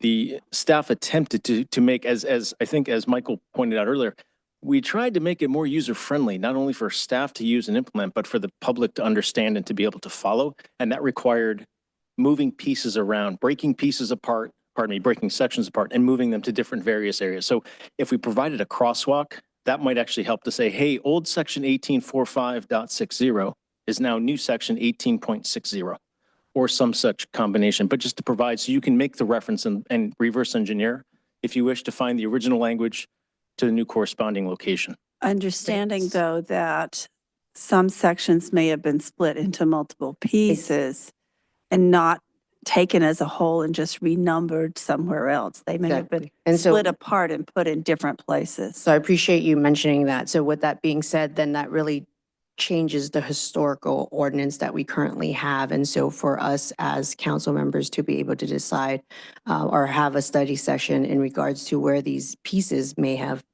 been placed in different areas, it really changes the entirety of looking at what the code currently is and whether or not we should be moving forward with anything that has been added, amended. And you wouldn't be able to identify that by looking at the different components that have been mapped into different sections without us understanding where that has gone. Does that make sense? Well, when you say added, I mean, there are some new things in and added. But it could have been due to the fact that they were moving some of the sections. No, in different- they would be underlined, but they wouldn't be green or yellow. They would be underlined to say that they were moved to a different location, but they would not be green or yellow. Yeah, green is for what is required, and then yellow is for us to be able to have some flexibility. The other underlines that are there are those where the words have changed, the capitalization of words, and the sentences have structured from the old code to the new code. So the words are all there with all the changes that are there from the old municipal code. They're just in different locations than the old municipal code. So for me, I just looked at the track changes because the track changes one, because it outlines the entire municipal code as it was in different locations in a format that, as Michael pointed out, is more understandable. And then within that track changes, you see the amendments made in green and yellow and the changes to anything otherwise underlined. And so everything else is there. It's just in a different location.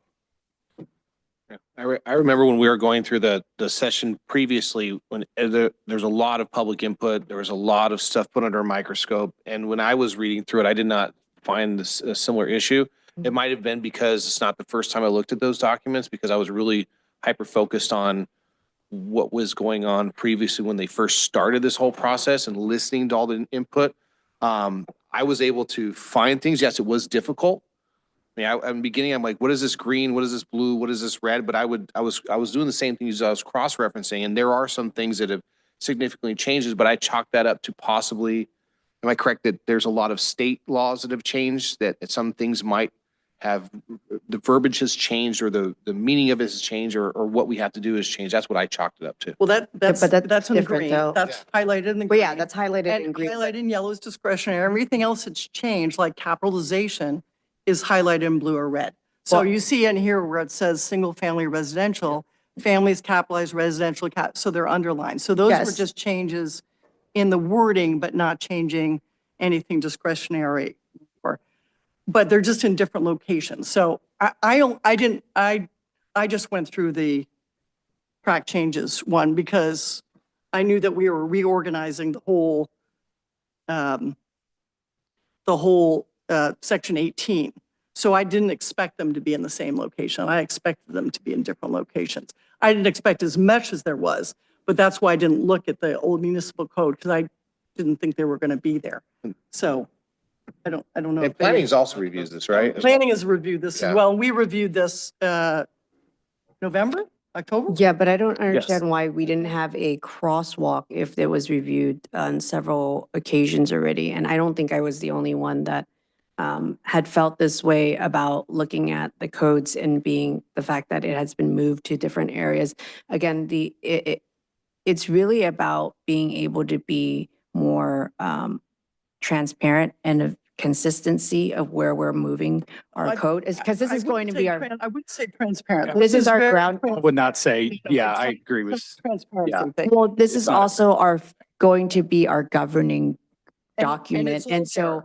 without the information of where it has gone for the different codes and the information, Well, that's why don't I'm suggesting think you that just get it's- the cross numbers. Yeah, we should I get- think if you can do the cross numbers, we should be fine. Hopefully, we can still go through the changes here because there's no, the green and the yellow are changes that you won't find in the old municipal code. Everything else is there.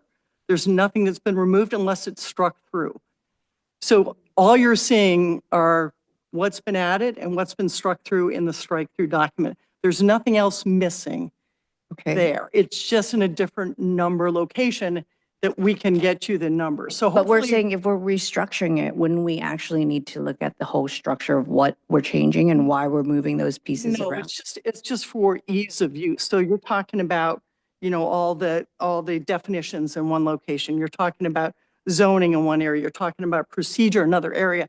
Those maybe the last time were a little bit more mixed in the process versus the zoning labels. And so they've just reorganized it to make it more sense and make it easier to use, not to change the structure or change the intent at all. We can provide a cross-reference from the existing to the new.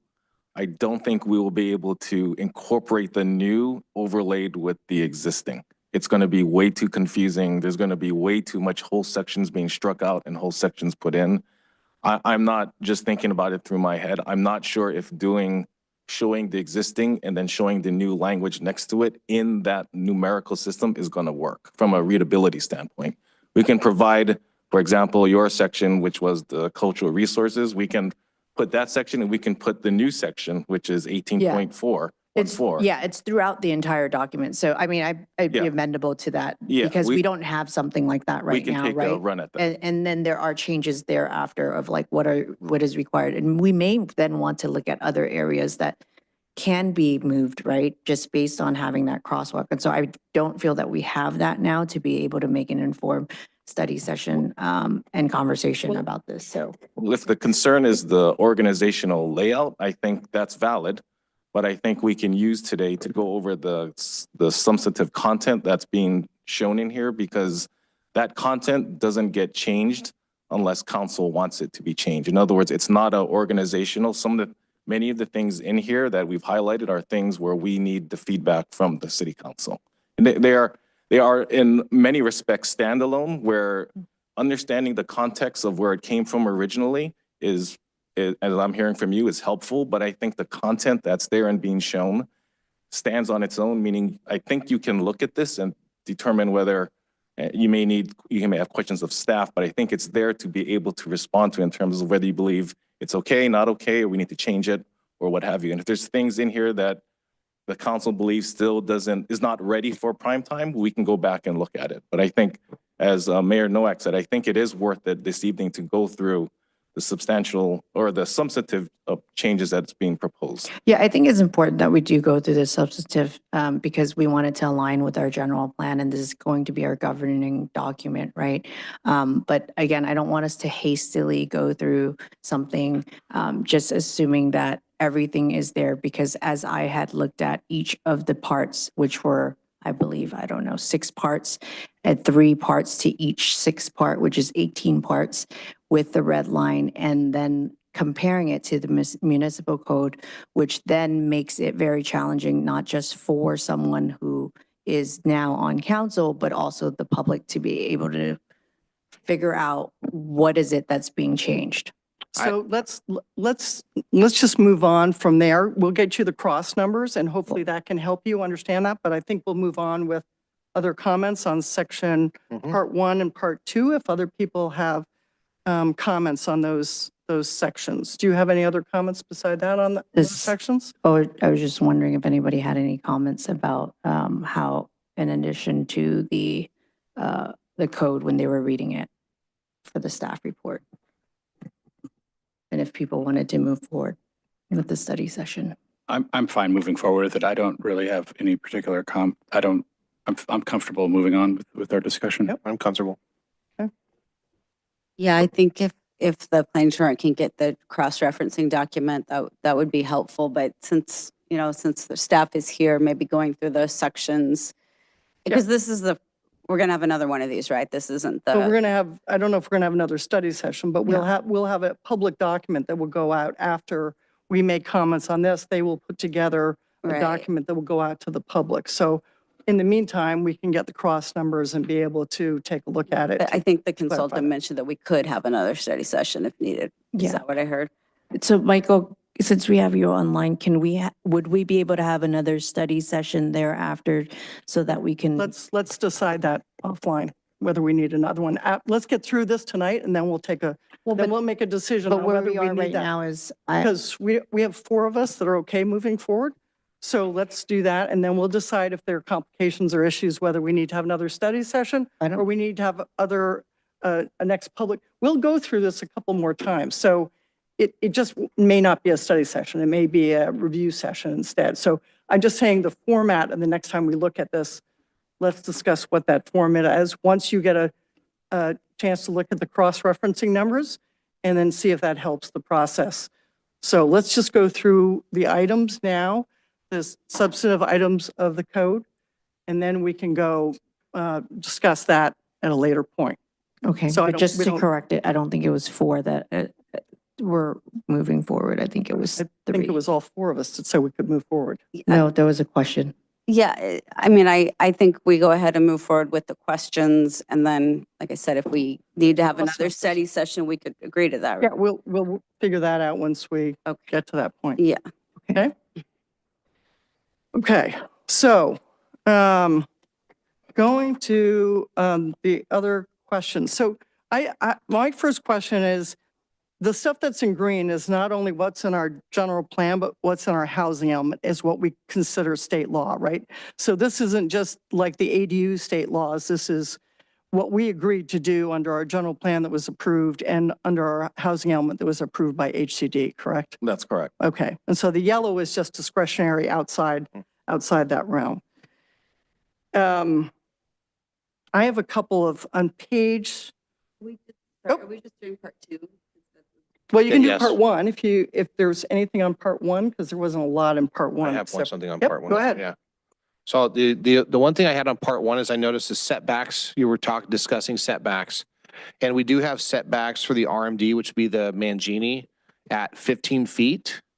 And I know you said that there could be a variance from the zoning administrator, but there are neighborhoods in R6 and R7 where the backyards are very, very small, and the houses are set back a little bit further. And to make it easier to meet our arena numbers and to build ADUs or extend out those homes, especially on corner lots, I would suggest personally to just make the setbacks 15 feet as well for R6 and R7 to match the RMD setbacks in the front yards.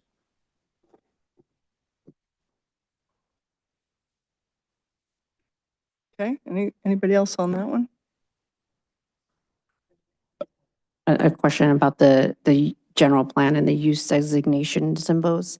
For the table in 18.05, that is, I think, a part of part 1. If we're updating the information, should we conform that also to the general plan itself? So if we look at the table back, Michael, if we can go back to, I think, first slide of part 1.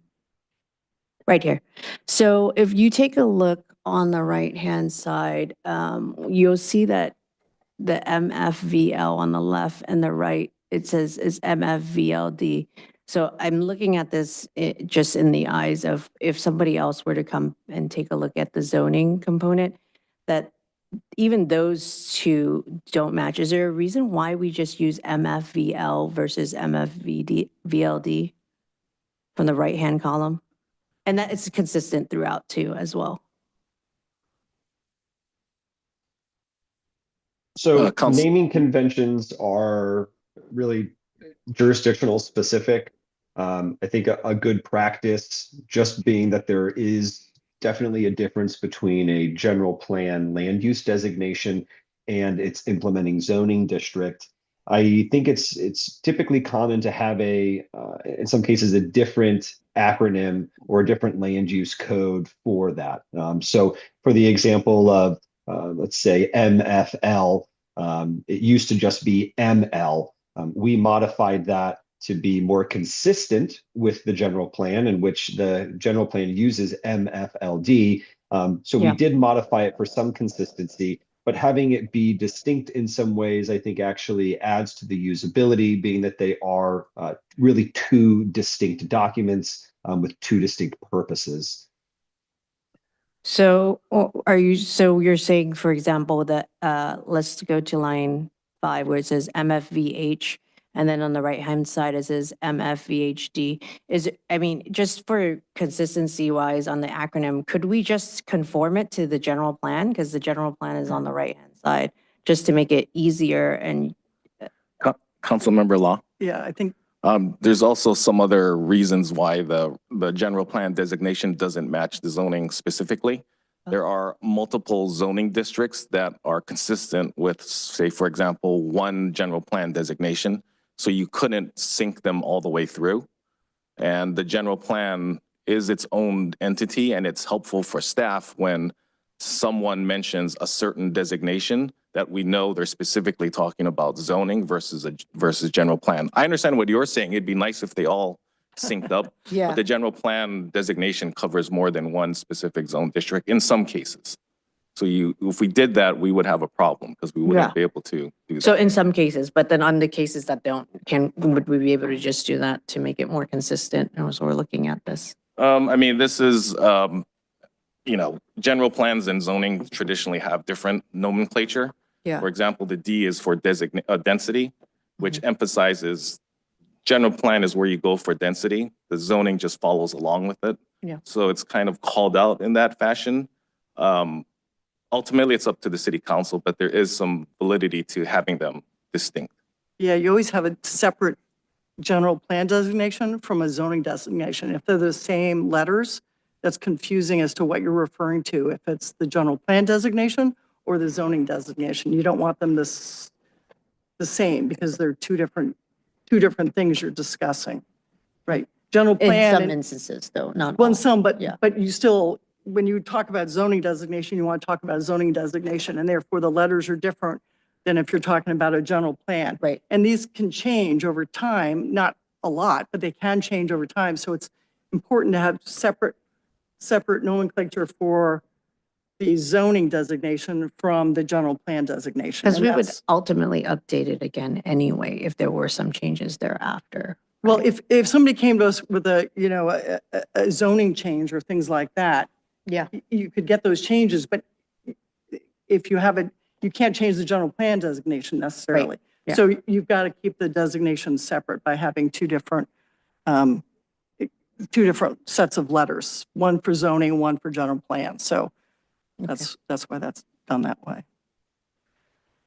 I have one, on page 5, sorry, overlay zoning districts. Yeah. Am I still in part 1? I think so. Yeah. On the overlay zoning districts, in there it talks about that in the event of a conflict between the base zoning district regulations and the overlay, the provisions of the overlay zoning district apply. Later on, there is a clause that say if they're in conflict, the stricter regulations apply. Let me see if I got the number written down here, because I read it later on. I thought, wait, that's different than was I read earlier. I wish I wrote neater. I can find it for you. I think I know what you're talking about too, and we'd have to look at it because I think that's not necessarily, I don't know if it was overlay versus base or if it was between two competing. It was overlay. I know Okay. one talking word about was the rules of overlay in both. I don't know what it was comparing it to, but it was overlay in both situations, and they said there was a conflict.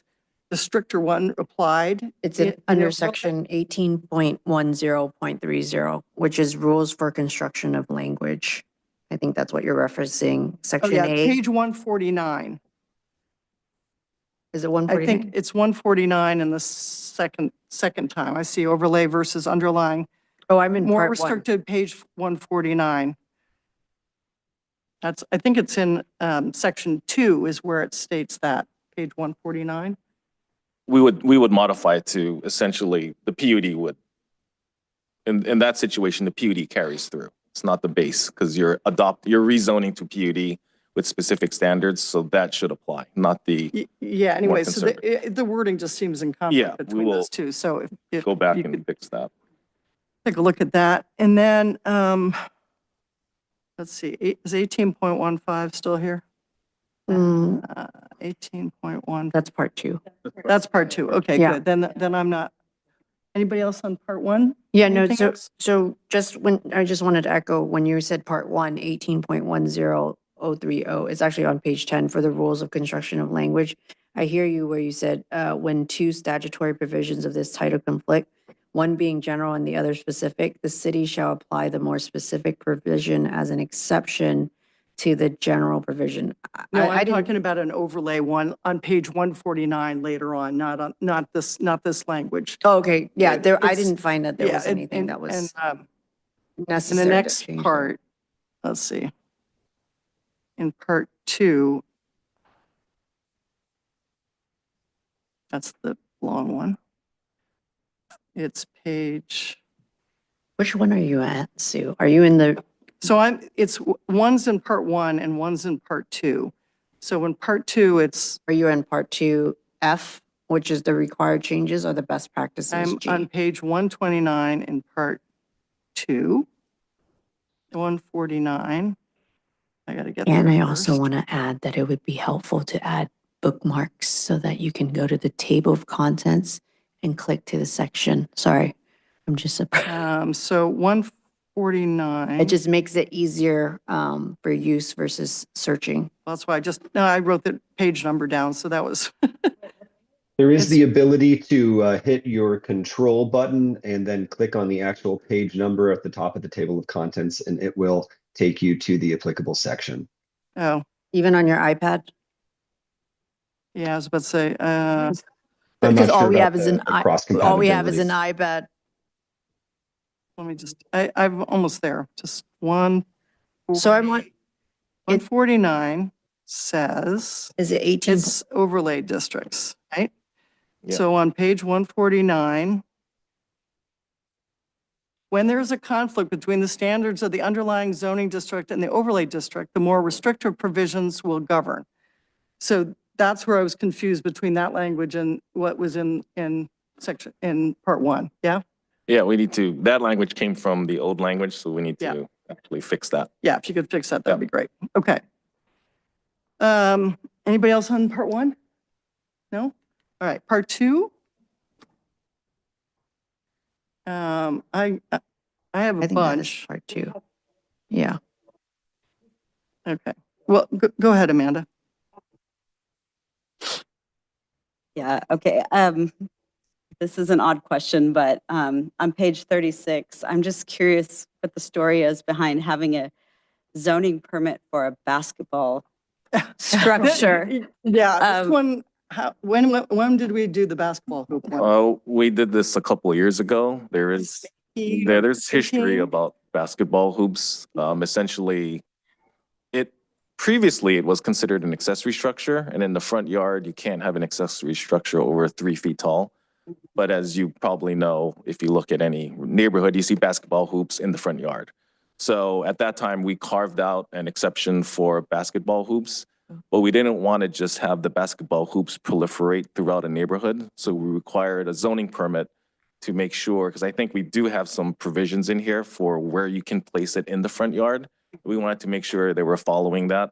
It's similar how we require zoning permits for front yard fences to make sure they comply with our standards. So it was somewhat a consistency and somewhat to address a specific issue that had come up in the Yeah. past. We had one that had a permanent basketball hoop in it, and there was, anyway, I think that was back in 2017, or anyway, that was from that. Is this a proper forum to ask about the green highlighting, about what a law might mean? Well, the green, remember, is also from our general plan and our housing element. So it's not Right. specifically necessarily always a law that was done in Sacramento. It could be Right. what's in our general plan. So you Well, I certainly think ask. the density bonus is a law, right? That was. Then, yeah. Yeah, so I guess I had a couple questions about the density bonus. Does it apply to all zoning districts, including low density housing districts? As long as and it's from state law, as long as it's a housing development, which I believe is over five units or more, then you can apply density bonus. 5 units, okay. And I don't suppose that the public health or safety impact of the project, someone could argue increased traffic is a public health and safety. The state has structured it to be, well, Janet very Janet said bluntly no. said no. Okay. And then does Pleasant Hill have any buildings on a historic registry, which it also says you could not take a density bonus if it's near? The only site is the Rogers Ranch, Yeah. which is Okay. registered. So Okay. And does the city have any flexibility in choosing the concessions that they give for the density bonus or no? the applicant states their concessions, and by law, the city has, there's extreme cases, but if it's a reasonable concession request, the city has to grant it. Okay. Okay.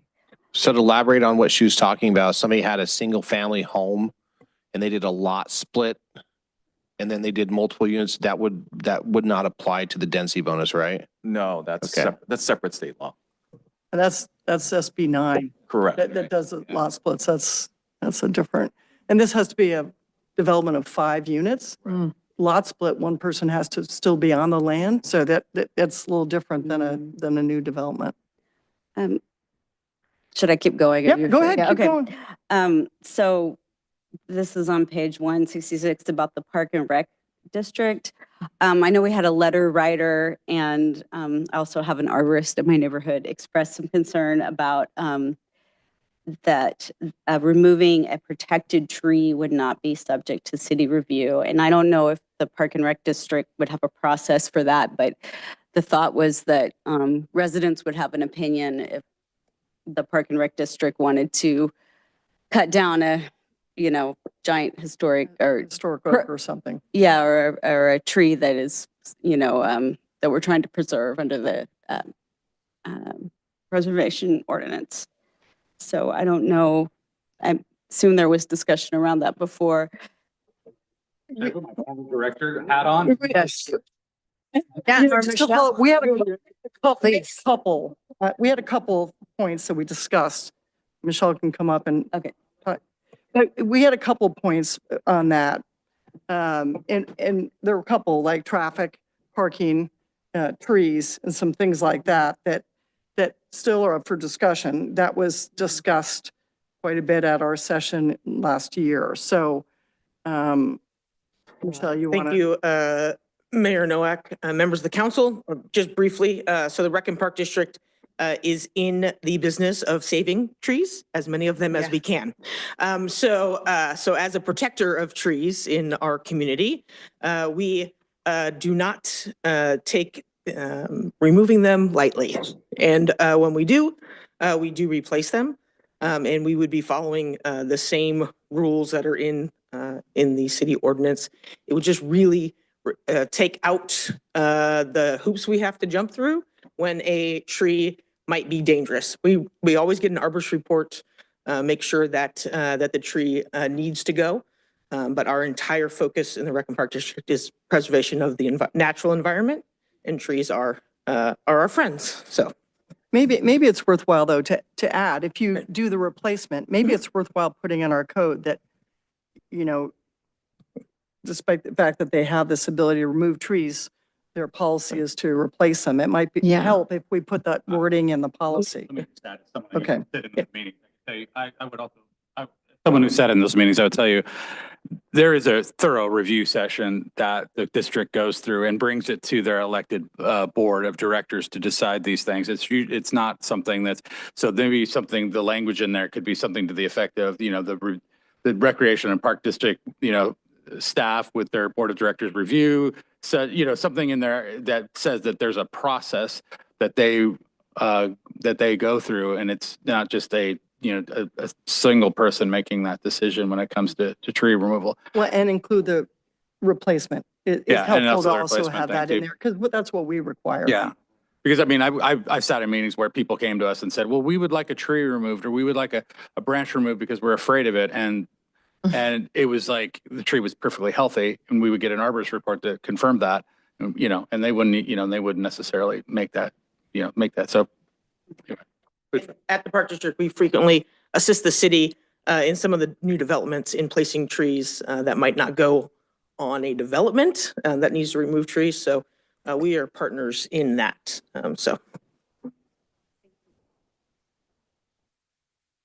Okay. Just along the same lines, Yeah. parking, traffic issues, Mhm. do those are not analyzed or reviewed by city?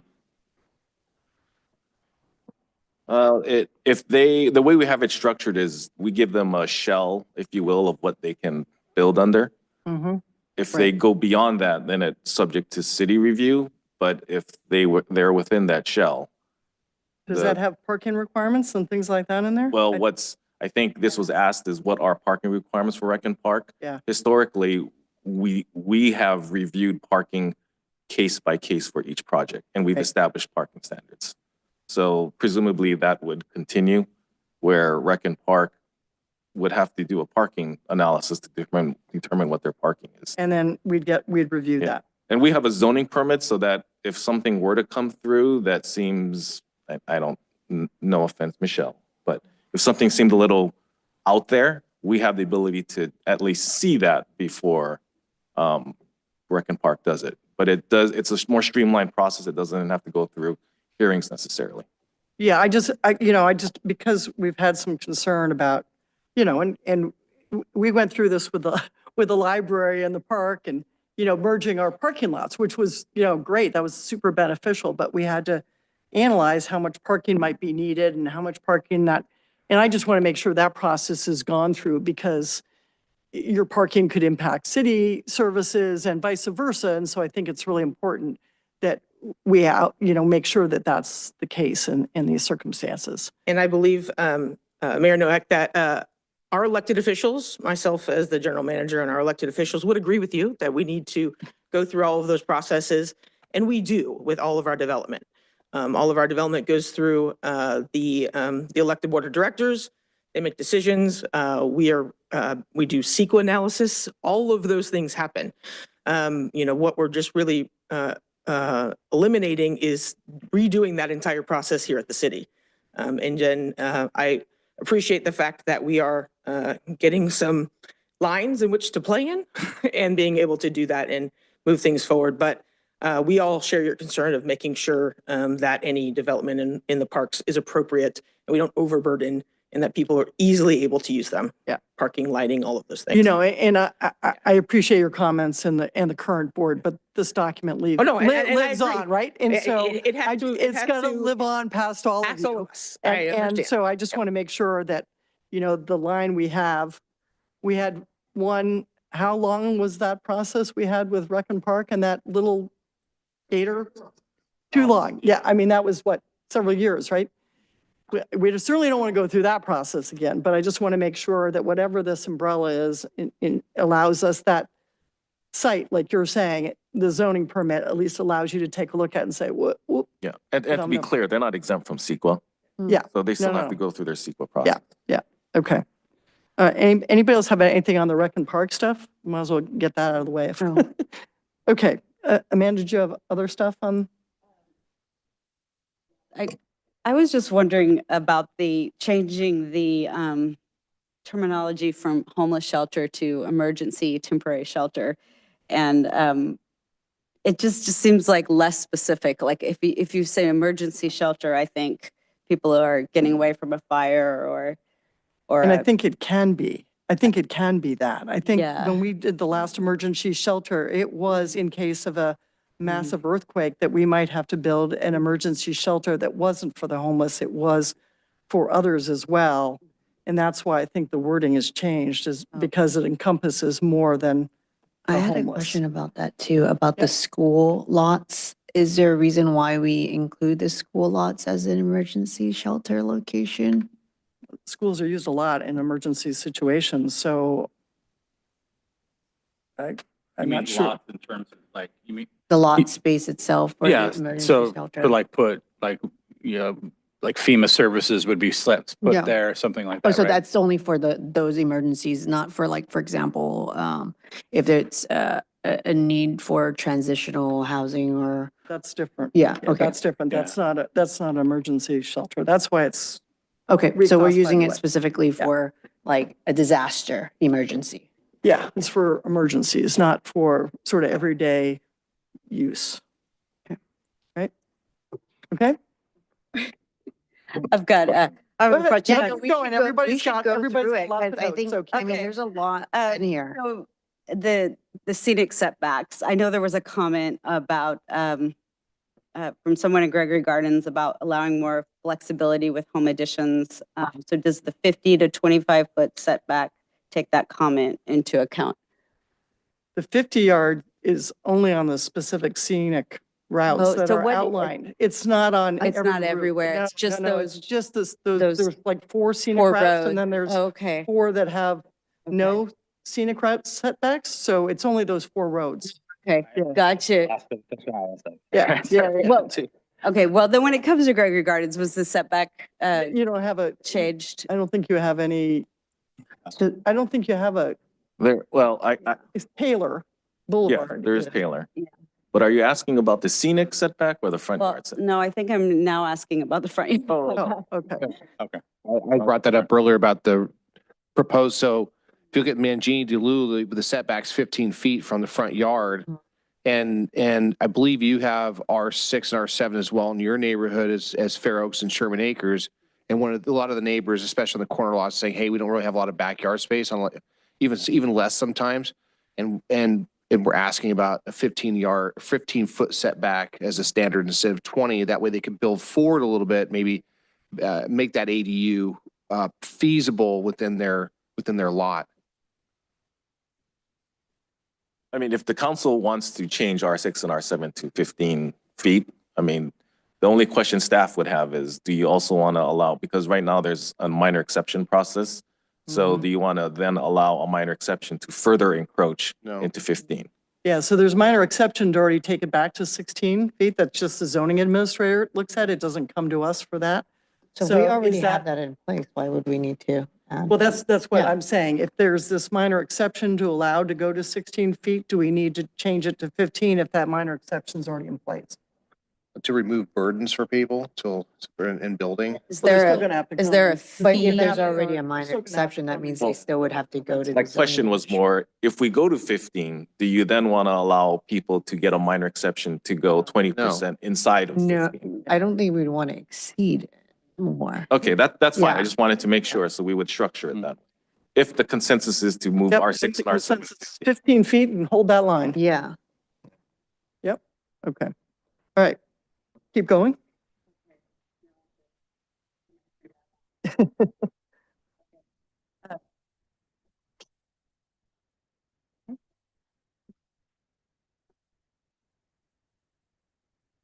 Well, just a general question about the Mangini Delu property.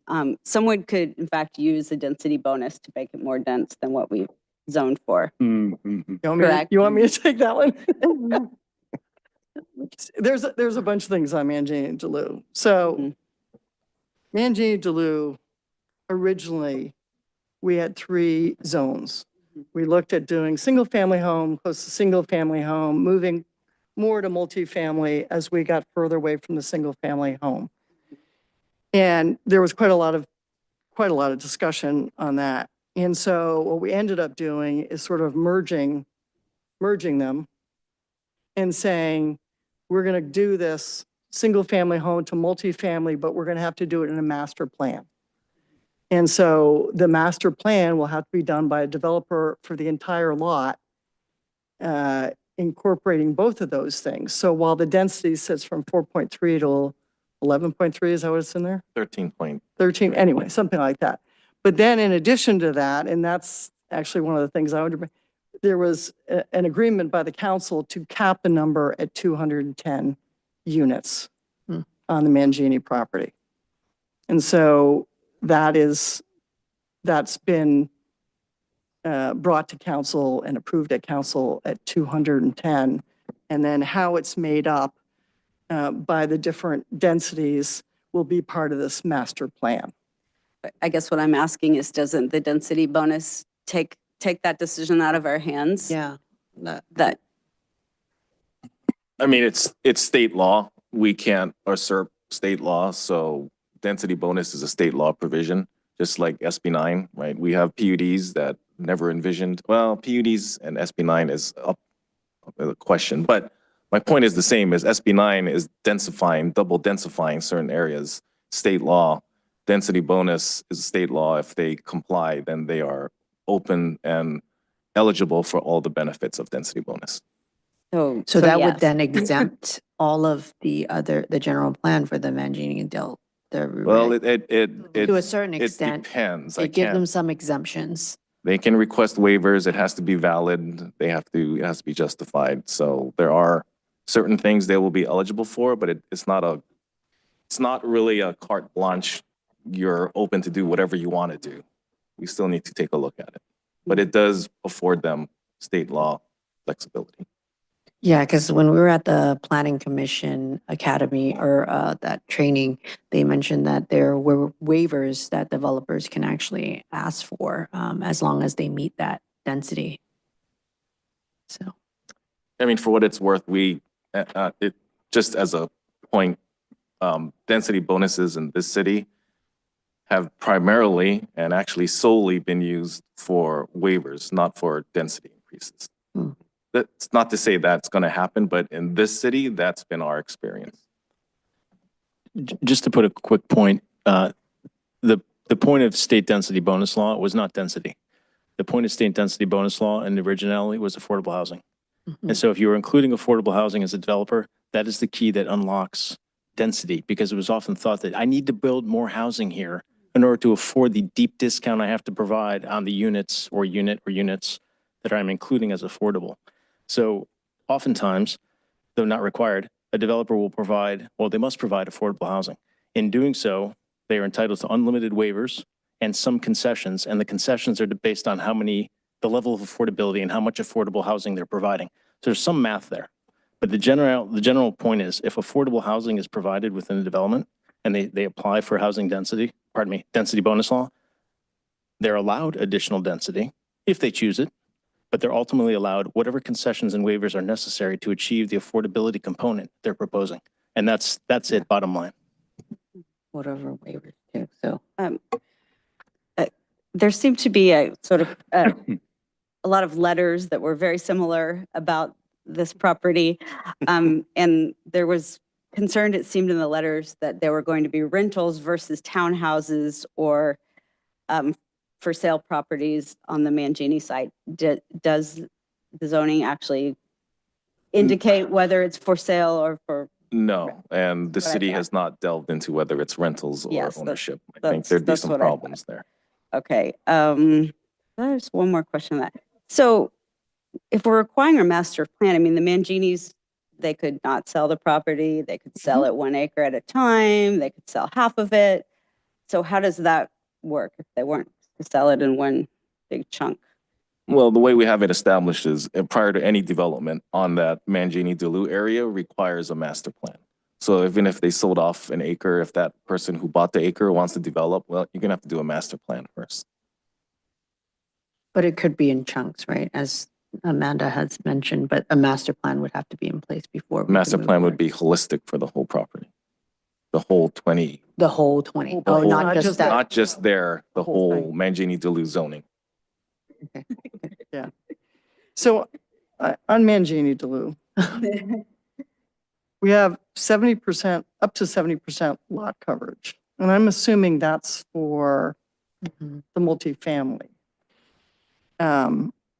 Because that was just concerning because it was so high lot coverage. And I thought, well, single family home, we don't want lot coverage of 70%.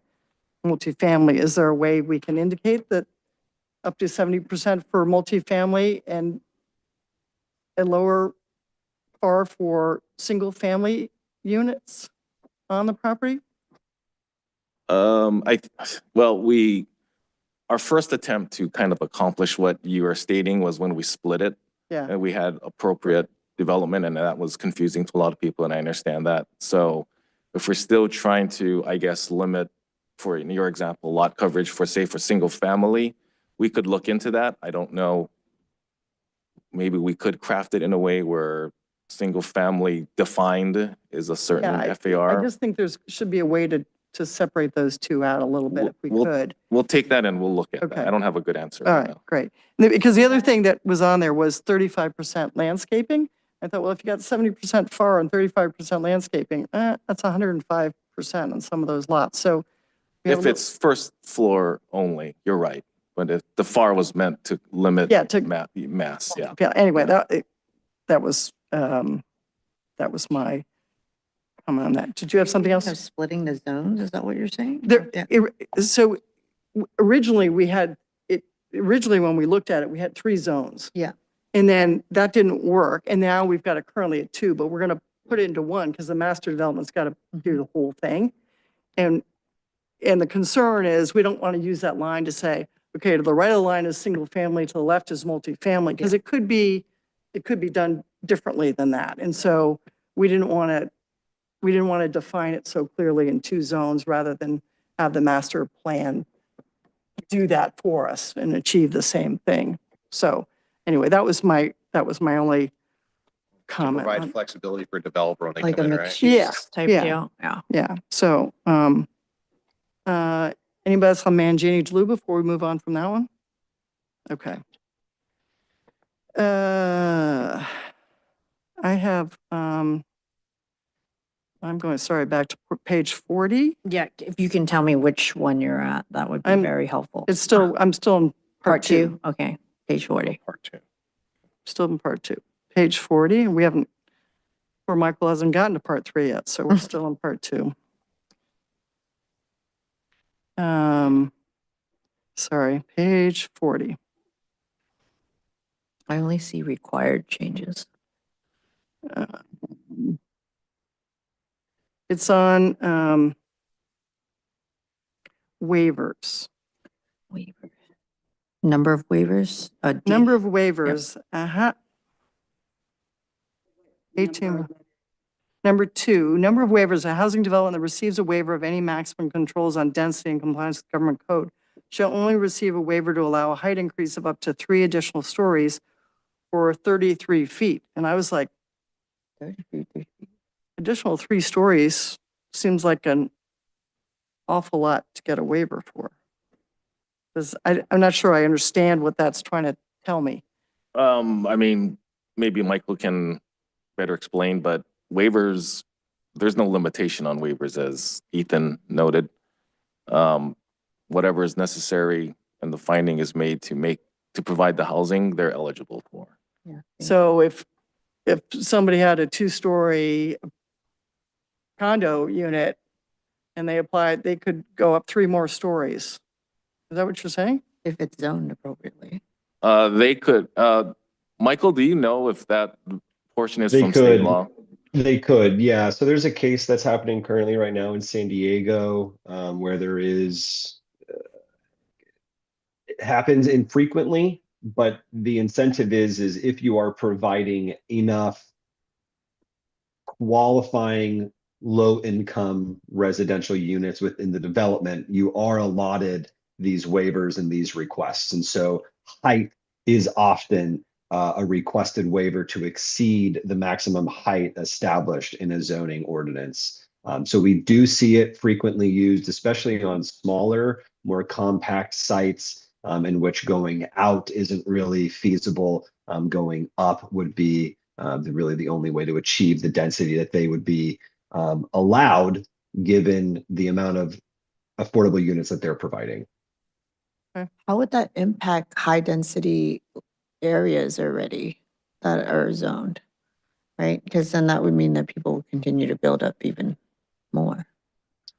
It And you'd would end up allow having the these additional development. skyscrapers. The trade-off though, and I think I'll hammer it at home, is the trade-off is the trade-off is you get more affordable housing. And so yes, there is kind of there is a trade-off there. But the benefit, according to the state, is we have a housing crisis, and essentially the local jurisdiction's control over development doesn't have a say when it's coming to at least addressing the emergency housing needs according to the state. Well, I bring that up because right now, if we're looking at our existing zoning map, there's only so many locations that have high density. And when we're looking at these waivers I understand this is required of that piece. If we don't rezone other areas that are currently single family, large lots, things like that, the areas that we're currently in other specific parts of Pleasant Hill that have this high density, it will just go even higher, and it changes the neighborhood and the general plan of that makeup. Yeah, but also the state can make new laws tomorrow that will apply next year as well. It's kind of out of our hands. But think about how that would look, though. I mean, I'm just saying that in general, I get we it. might want to think about other. But I'm not sure we zoning. can go against state laws. Oh, no, no, That's- but yeah. just looking at our zoning for other areas that we currently already have, that the zoning map later, maybe being able to really look at spreading out how we look at rezoning in that. It's like the one element. Remember we had the housing element where we had to submit that?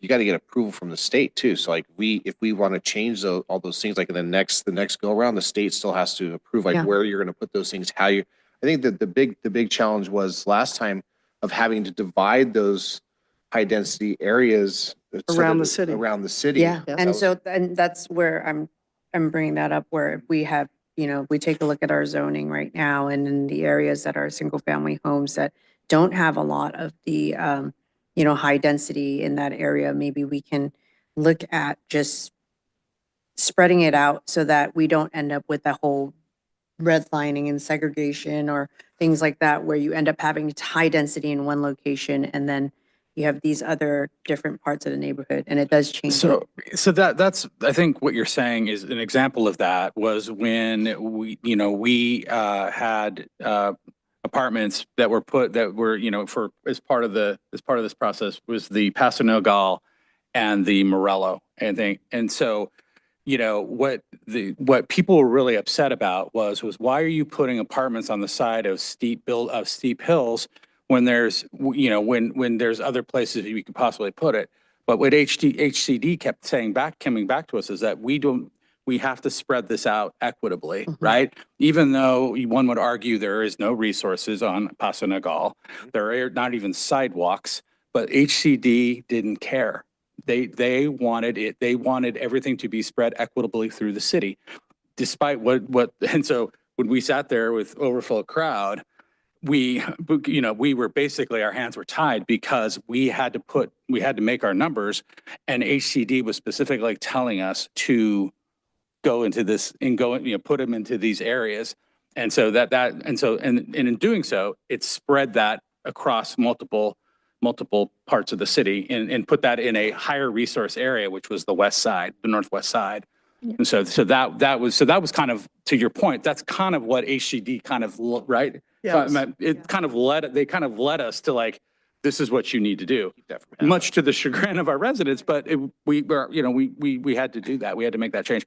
So I think what you're kind of talking about is kind of, and how it relates to state law, that was an example of how we kind of, the council kind of got led to do that. Well, I don't know if led is the right word. Mandated is probably the right word. Mandated. Yeah. Yeah, but I mean, just thinking, how else what would your thoughts be about the existing locations that already have high density that can now go up to 33 stories based on this waiver? You'd Like, have to be rebuilding them, right? You're Yeah. not just adding them to what's already there. You'd have to be rebuilding. right, but somebody can say, Yep, and you'd get that. Maybe it's along Contra Costa Boulevard where it's mixed use, or, you know, even the J.C. Penney, even though that's not in the housing element, it could be at the J.C. Penney site, and that could happen. But, You're also going to have height issues too, like in your district, you're not building 33-story buildings near an airport yeah. approach too. So you have those. Well, I mean, issues, of course you have that, but just in general, like other locations as well that have the high density that we're thinking about, you know. but there's so- certainly certain things you have to do in order to get this. So it's not, you just can't build 3 extra stories. It's, If I may. Yeah. And just as a practical matter, there are constraints on going that high after 10 stories. The construction type changes, the expense goes up tremendously. So those are real world constraints on it, not just zoning constraints. okay. Anything else on this? Part two? Just, Two? Yeah. I just have a question about the ADUs. I just noticed that it was struck out from the report that I guess we used to allow for an estimate of annualized rent from ADUs or JADUs to help identify adequate sites for housing. And I'm just curious, are we taking that out of the code because it no longer applies or wasn't practical, or the state doesn't let us do that, or? The ADU section, if you freshly in your mind, we adopted a new ADU ordinance, so that's going to actually have to go into here. So whatever is in here for the ADU section is going to be replaced by what you just adopted tonight. If that makes sense. Wait, what We had to put Wait, ADUs in what here. page are you on? Sorry. Yes, so this is, shoot, I didn't put a page, but it's I just put F4. That was So- not useful. Troy, what we're saying is the ADU section that's in here is In going to be part two. replaced with the ADU Oh, that we piece that we just Yes. approved. Okay. So The ordinance that was just Yeah, you approved. said tonight, which threw us off. Yeah. Sorry. Yeah. Tonight was the second reading. so- second reading was tonight, but the first reading was not. Right. Yeah. right. So Okay, that's going to get replaced with okay. what we approved the last go round. Gotcha. Yeah, well, gotcha. that's Okay. where I find that Okay. there's some things that are confusing. Um, That's it. Okay. Anything else on section part two? I had one last question. On page 69, Thank you. there is, I see all the different lots, like lot splits, but it says no SB9 lot split. So what would be, maybe I didn't read into it too much. What would be the difference between these lot splits and an SB9 lot split? The one you're looking at is SB9 is a lot split and it's a 2-unit development. Meaning you don't have to split the lot, and that's what this graphic is showing. So you can have a duplex, let's say, without a lot split, but you can add a second unit onto the property. So a lot split is actually physical. I can sell, there's one legal lot here, there's one legal lot here. That's your property, that's my property. The 2-unit development is we are both sharing the property together, but we can add another unit to an existing. So that would be SB9, the latter. They're both SB9. Oh, gosh. SB9 calls urban lot splits and 2-unit projects. Okay. I don't try to explain why state law words it the way they do, but that's what it is. Thanks for the clarification. You're welcome. Okay. Anybody else? Part two? No? I was just going to ask about why there couldn't be more than 2 dwelling units on a family lot zone, but it looks like this part already indicates why. Because it's required for purposes of this subsection dwelling unit, any kind be built on the lot. So why can't there be more than 2? Is the state just saying that you can't have more than 2? Well, you got, In a large lot size, Troy, if I can ask. you can have an ADU and a JADU in addition. Are you asking about the 2, 3, and 4 unit? Yeah. So we have 2 units permitted because that's essentially SB9. And anything above that, it's a conditional use permit, meaning we really want to make sure that if you're going to put more than 2 units, that we're looking at it thoroughly because there could be unintended consequences. In addition to, they have to have the proper density to meet that. But in your scenario, if you're looking at a big lot, they may be able to put 3 or 4, but the bigger lots usually has a lower density provision, so they may not be able to. So that's why we're willing to look at it, but we want to go through a conditional use permit to make sure that you comply with everything. Okay, so before you the can do it. allowable is 2 based on this, but then there may be a conditional use if you wanted to add it more. Yes. And that also came from our housing element, which encouraged the city to be supportive of varying types of non-traditional single-family residential, which is why we put that in there. Thank you for that. I had just a general question. A couple places we exempt Paso Nogales Morello from the Hillside PUD. Yes. What then are they zoned as? Residential mix, is it multi-family high? Multi-family high Okay. residential. Okay, and that's on the map indicated that Yes. way. Okay. I need already to go on the back map. and check that. Well, yeah, He I already wanted to look mapped at the it. map too, Yeah, because okay. we didn't have the existing map in the packet, but we just had like proposed rezoning. So that would have been nice to be able to see what the changes were too for that. Well, yeah. Yeah. I think we'll. Okay. Can we go on to part 3? Michael's gone to sleep? No? We're here, Part we're ready 3? to go. All right, good. Part 3, Michael. All right. So part 3, we recall, this is the part that houses all of the regulations that are applicable citywide. So in all zones, landscaping, parking, signs. Here, like the other parts, we revised the organization for ease of use and reflect the style guide.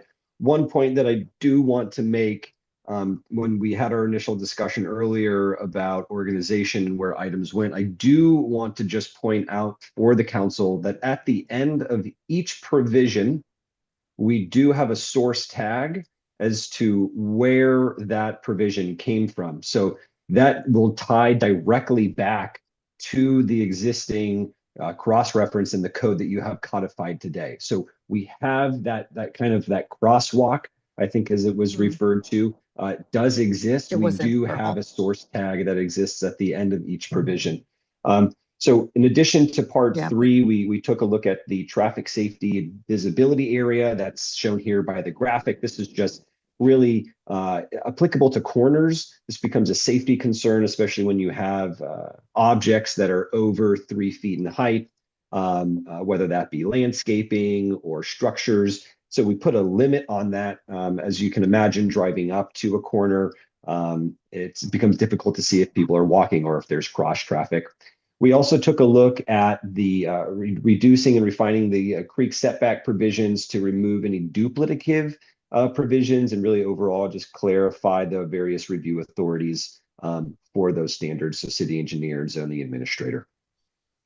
Additionally, we drafted new language that was exempting streamlined affordable housing projects from applicable parking standards. So that is a state law. If you are qualifying streamlined, meaning essentially like a by right, you would normally apply to an application, do not apply. We also proposed multiple parking updates for best practice and the general plan. So we looked at typical land uses that we see reduced parking requirements for. We offered recommendations for council planning commission recommendation. There was also a call for reduced parking requirements from state law and also as part of your general plan.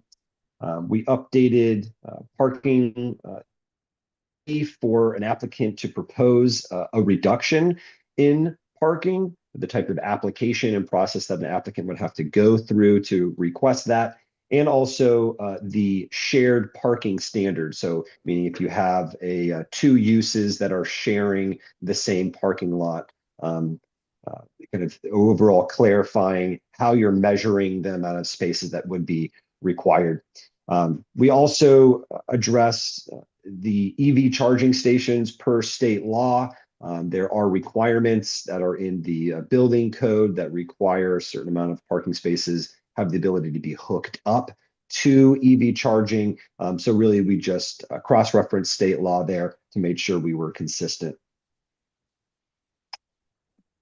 The really only changes that we made from the last time that we had brought this before the council is we updated the parking standards for the park and rec facilities. It now is on a really a case-by-case basis to the zoning administrator, as City Planner Fujimoto had mentioned. It's typically there are parking studies that would be required.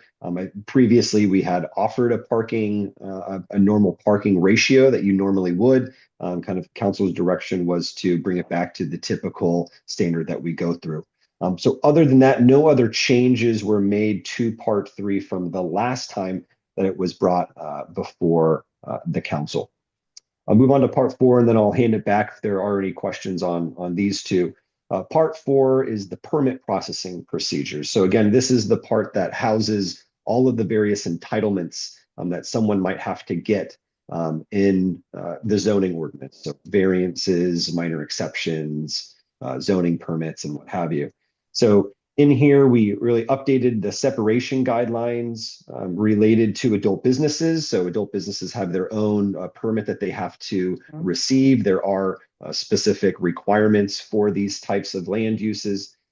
We also refined the necessary findings for architectural review permits. In some cases, the findings that your city staff or that the commission or council have to make, we found that sometimes those were buried within regulations and weren't as easy to find.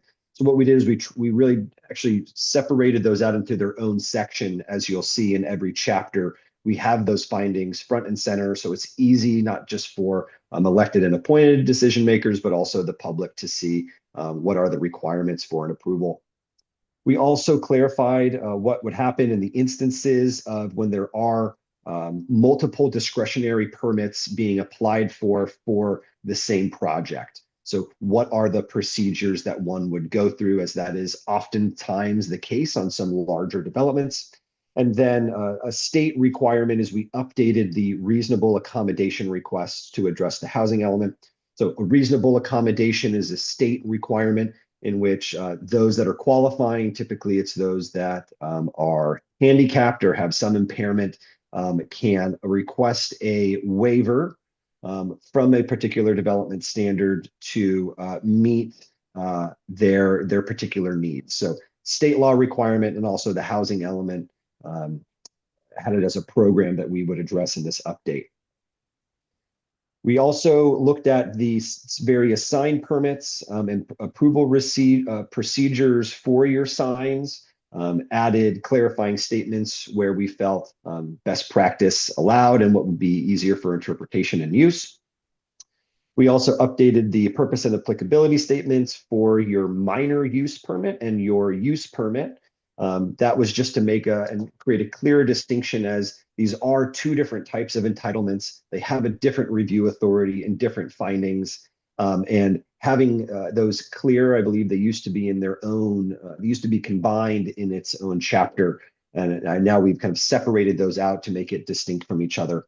And then we also added new language in the variance procedures to address consistency with state law. So a variance is a very specific term used by the state. There are a specific set of findings, and it can only be used in a certain amount of circumstances. It's different from what you would normally find as like a minor exception or some of these other waivers that we've talked about. A variance is a very specific type of procedure that is really state regulated. And since we brought it before the council last time, we have not proposed any changes to the procedures. All the amendments you've seen, we haven't really changed anything from the last time that we have brought it before you. But before I move to the other parts, I will hand it back to the council to see if there are any clarifying questions myself or staff can answer. Okay. Yep. Councilmember Obolensky. So quick question, and this is just something that came that I was thinking of. So we talk about EV charging stations in new development, right, from the state. Is there any provision possibly for like somebody who lives in a condo or a townhouse that was built before an electric vehicle was even thought of? Some of them would like to put charging stations so they could have an electric vehicle. Do we have anything within the zoning to allow them to do so, or a permit process or something they can bring forward? Well, I if think I'll someone, hand it back to, sorry, go for it. if someone wanted to put in EV chargers, there's no prohibition that the city has to put it in, other than meeting building code requirements. Yeah, They'd have to then go fight their HOA for that. Yeah, they would have to Yeah. go through their. And it's a some- process. Yeah. Process, okay. Some serious Some serious stuff. construction work. The second thing is on this minor section is, and this might not be the right document for it. Excuse me for my ignorance. I don't do your job for a living, but, we don't have any type of zoning or permit requirement right now, I believe, for Airbnb or VRBO type scenarios. Like, do we have something? We have something that limits the rental time to 30 days. less than. But do we know where those are? 30 days. Do we know where they are? Anywhere, isn't it? You mean what zones? I mean, do we know, like, does somebody have to pull, do we know exactly who has those, or is Oh, there a I see. requirement for it? If they are legally allowed in certain zones, they are required to get a business license and a Okay. zoning permit. All right. If they're not operating, we don't know unless. But it's that's not a brought to our part attention. of the zoning.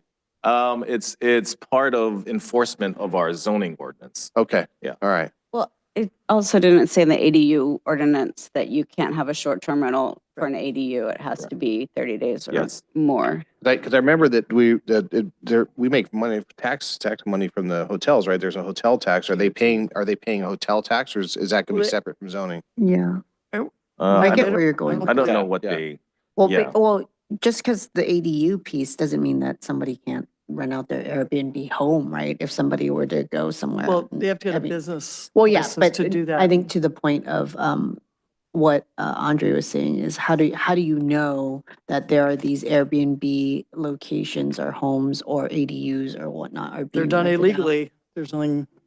there are residents that bring it to our attention every so often, and we will follow up with them. If they're operating without proper zoning and proper permit. So which locations actually allow for zoning like that, or do they need to ask for a conditional use permit? They're not permitted in single family and I believe multifamily residential. They're permitted in commercial because they are viewed upon similar to a hotel, motel, if you will. And they're not called Airbnbs or VRBOs. They're called short-term called bed and rentals. breakfasts. Oh, in bed our- and in our breakfast. code, yeah. Oh, they're not called short-term rental? So anybody who's doing At that some right point, we now. may is have to, that may be technically the illegal. proper term, but right now it's bed. Okay. The only thing I had is there's a couple clauses on revocation and they have the right to appeal to planning. But there's no indication that they should appeal to council. And I think we had discussed this last time that everybody ought to have, if they have an appeal right, they ought to be able to appeal to the city council. Absolutely. Mm-hmm. So, If I may. Yeah. Anything that goes to planning has an automatic appeal right to council. say it again. Anything that goes to planning has an automatic Okay, appeal so right. it just says Planning planning. and Commission. So I just wanted to make sure that we had that followed through somewhere, that they were then allowed to Yes. follow on. Okay, because that, I know we discussed that at the last session on this. Okay. Anybody else? I have a comment. Full disclosure, this comment is brought to us by my husband, who's a fire and life safety engineer. This is page 38 in part 3,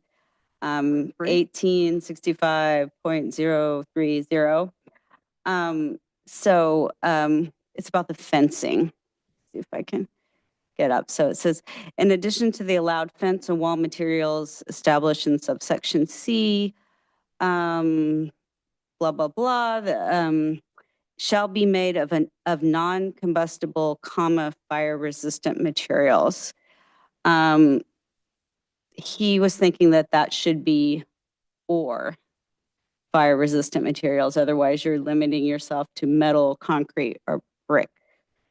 And then he also told me there is no Uniform Building Code, that it's now would be the California Code of Regulations. The Uniform Building Code has not existed for a few years.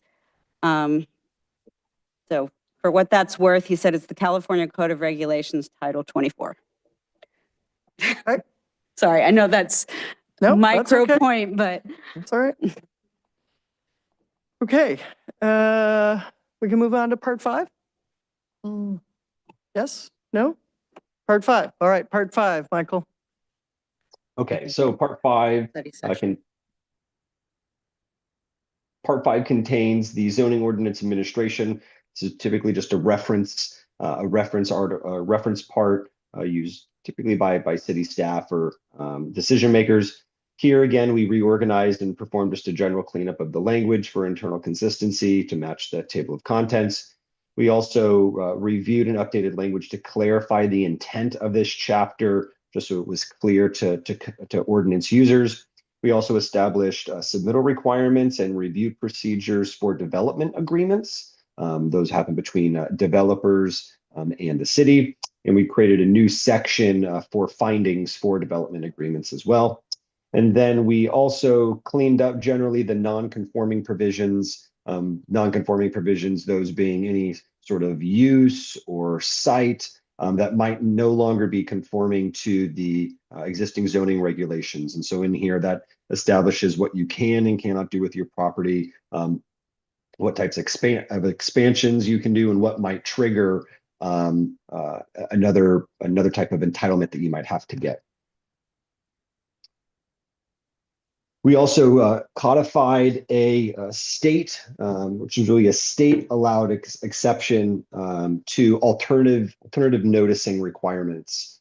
So there are requirements for noticing if there are discretionary projects that are going out before the Planning Commission, the City Council.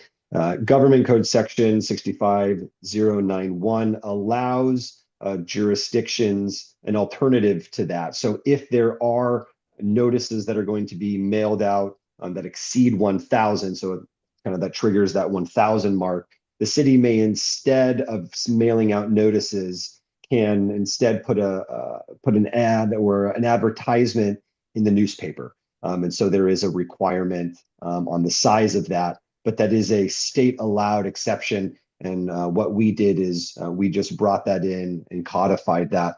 Jurisdictions, as long as they're meeting the minimum requirements of state noticing, can always go above and beyond just the minimum. So typically a lot of jurisdictions will put notices also on their websites, up on billboards at city halls and council chambers. So these are just minimums that we're bringing in just for consistency with state law. In the previous draft, I believe this was addressed by Mayor Nowak. There was a limit that we had initially proposed on the number of appeals that a project could go through.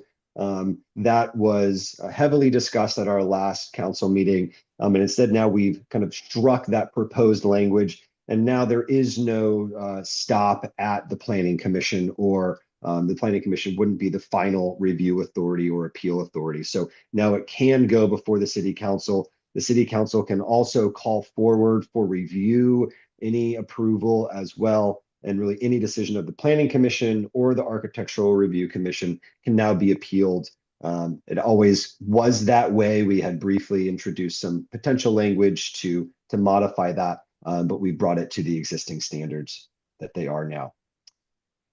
Part 6, this is our land use definitions. What we did throughout this project is, as we were going through all of the various sections and chapters, wherever we found that there was a definition that was really applicable ordinance-wide, we took those out and we reorganized them into this comprehensive part. That way, all of the definitions are found in one place. We broke this chapter, or this part, up into 2 separate chapters. The first is land use classifications. So really that's just the definition for all of the various types of land uses that are allowed within the city. So think of part 2. If you go to part 2 and you look at any allowed land use in that table, there will be a corresponding definition for that. Really important, especially when we're looking at interpreting different land uses that might be allowed. We also have another chapter, which is just general terms that you might find in the ordinance. Here, really, the changes that we made were for state law consistency. We also updated items for new land uses that we had brought into the city as part of our kind of refresher. So here, for example, we have multifamily residential. It used to just be defined as 2 or more dwelling units on a site. Now, to encourage more missing middle housing, so those types of typologies that are kind of 5 units or less, and to allow the city to have more control onto where you're allowing 2 units, 3 units, and 4plexes, we created a new definition and we essentially separated those out from the multifamily definition. Other new definitions that we brought in include places of assembly, schools, multifamily residential, and some of the just general terms based on new ordinances and language that we have brought in, such as electric vehicles and charging stations. And the last time that we had brought this before the council, there was no requested changes. So we are not presenting any new information for consideration this evening. So what I have next is the zoning map amendments, but that will be the next portion of this presentation. So I'll hand it back to the council to see if there are any questions on part 5 and part 6 before we get into the zoning map amendments.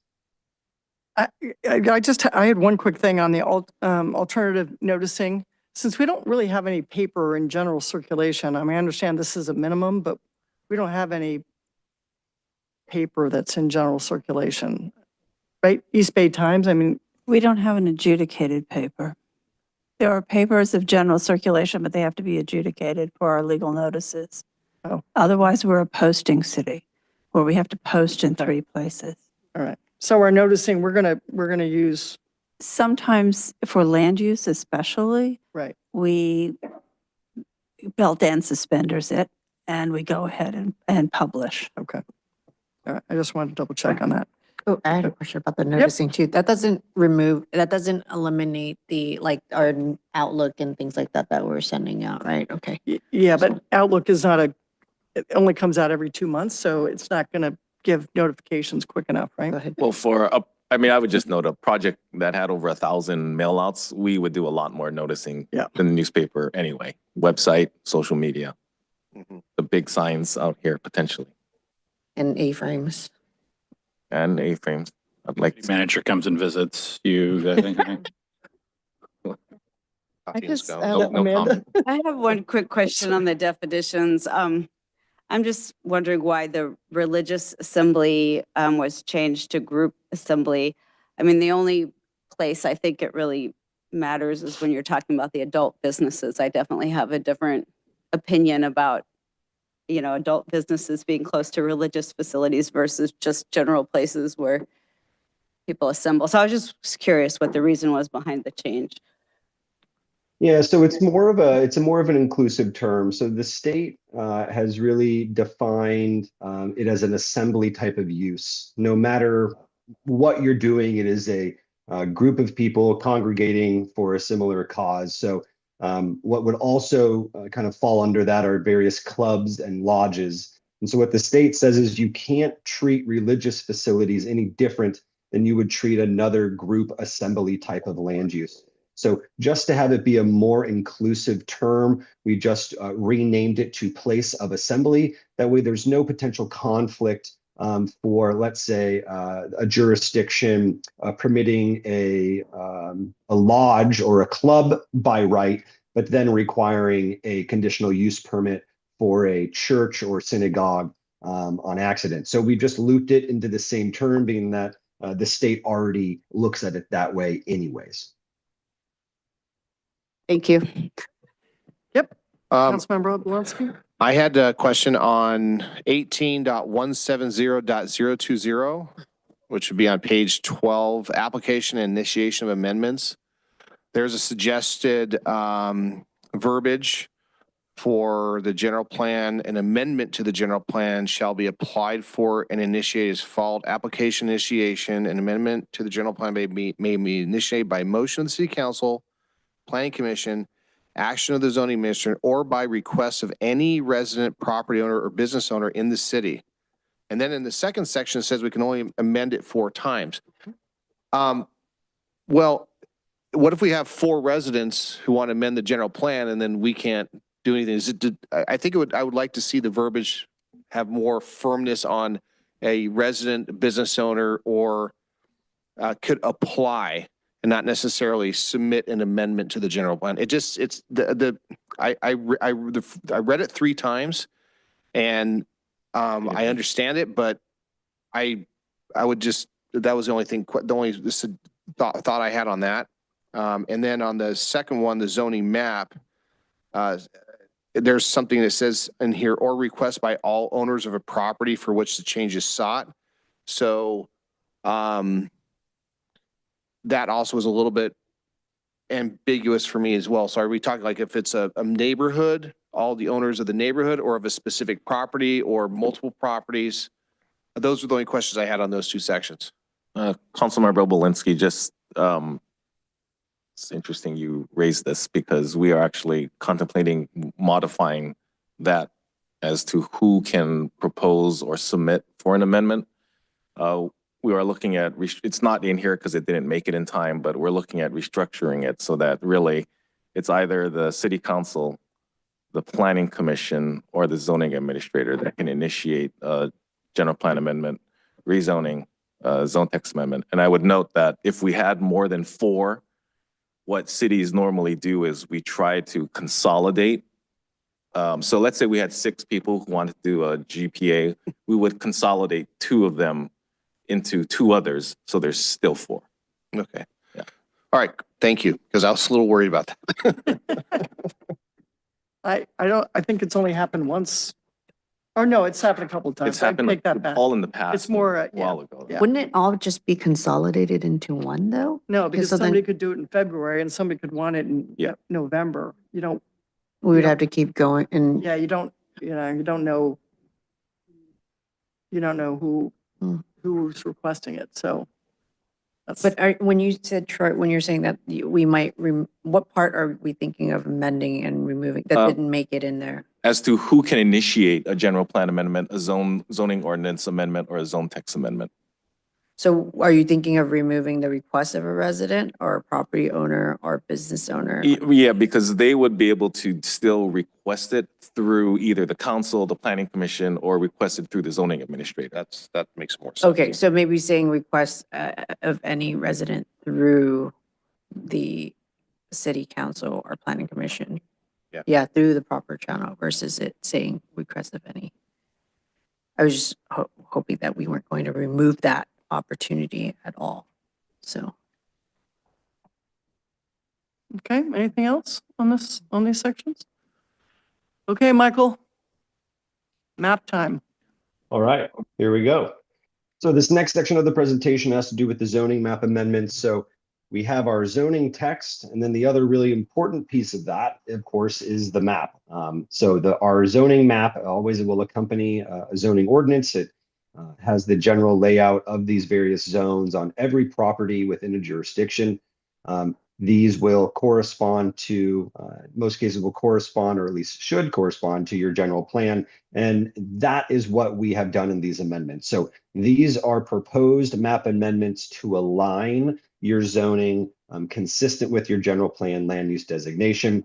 And really this is really a state requirement because you don't want any non-conformities, but it also helps support really a comprehensive implementation of your zoning. So the scope of these amendments, there were parcels throughout the city that have been proposed for a rezone. And what we have done to make this a little bit easier is we've broken up the city into quadrants. What I will do next is go over each of these quadrants and just kind of provide you a general overview. The staff report did a great job of summarizing these in far more detail, but provide you just a general overview of some of the changes that you can expect.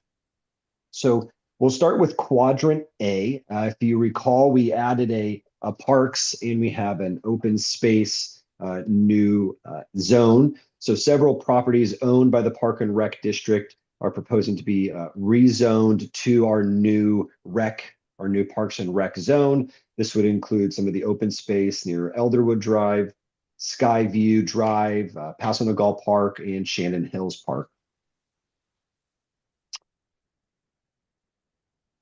As part of Quadrant A as well, there were a series of residential rezonings. So this would be changing, typically this was an up zoning, so we would talk about increased density.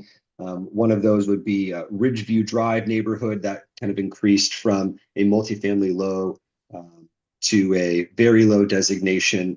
Then you have an increase like Gannon Place property, which was a R20 to an R10. So really, again, these were called for by the general plan to ensure consistency with the underlying general plan land use designation.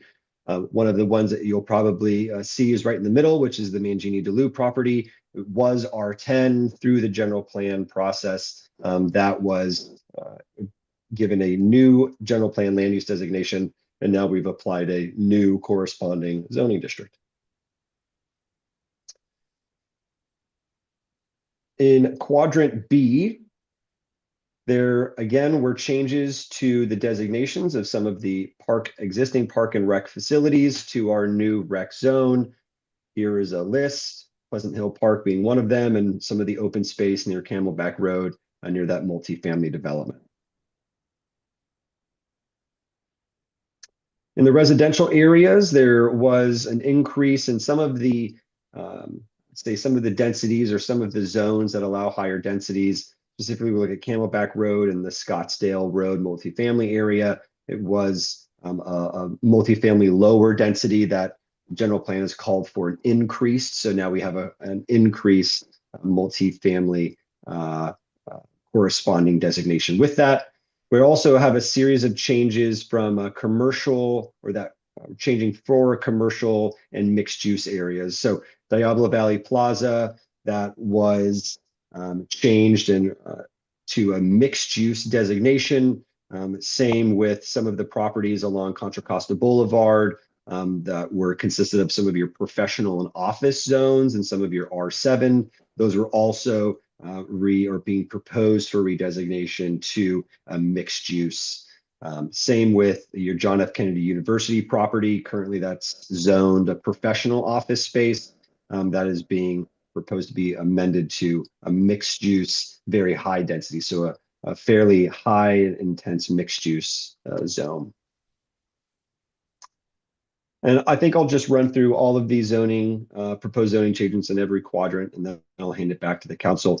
So for Quadrant C, again, some open space and some parks and rec zone changes. Also some changes to the properties north and south of Gregory Lane that were originally R7 being now amended to this mixed use, neighborhood mixed use zone.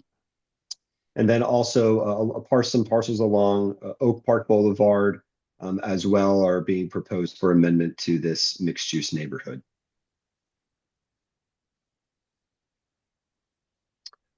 There were a series of multifamily residential zones that were updated. These were really planned unit development identified areas.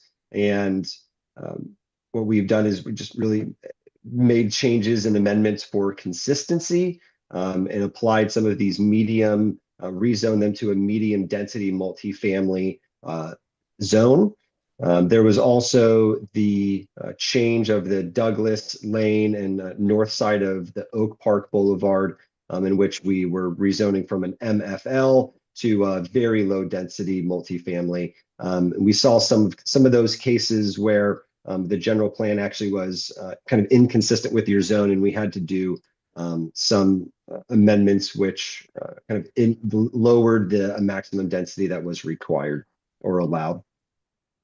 And in Quadrant D, again, parks, rec, and open space, Rogers Smith Park, Dinosaur Hill Park, those were proposed for rezones to our new rec zone. Also, some changes to the mixed-use high-density designations. There were a couple parcels near Pleasant Hill Road and Gregory Lane that changed to a mixed-use high-density. There was also some amendments proposed for updates to the multifamily residential zone.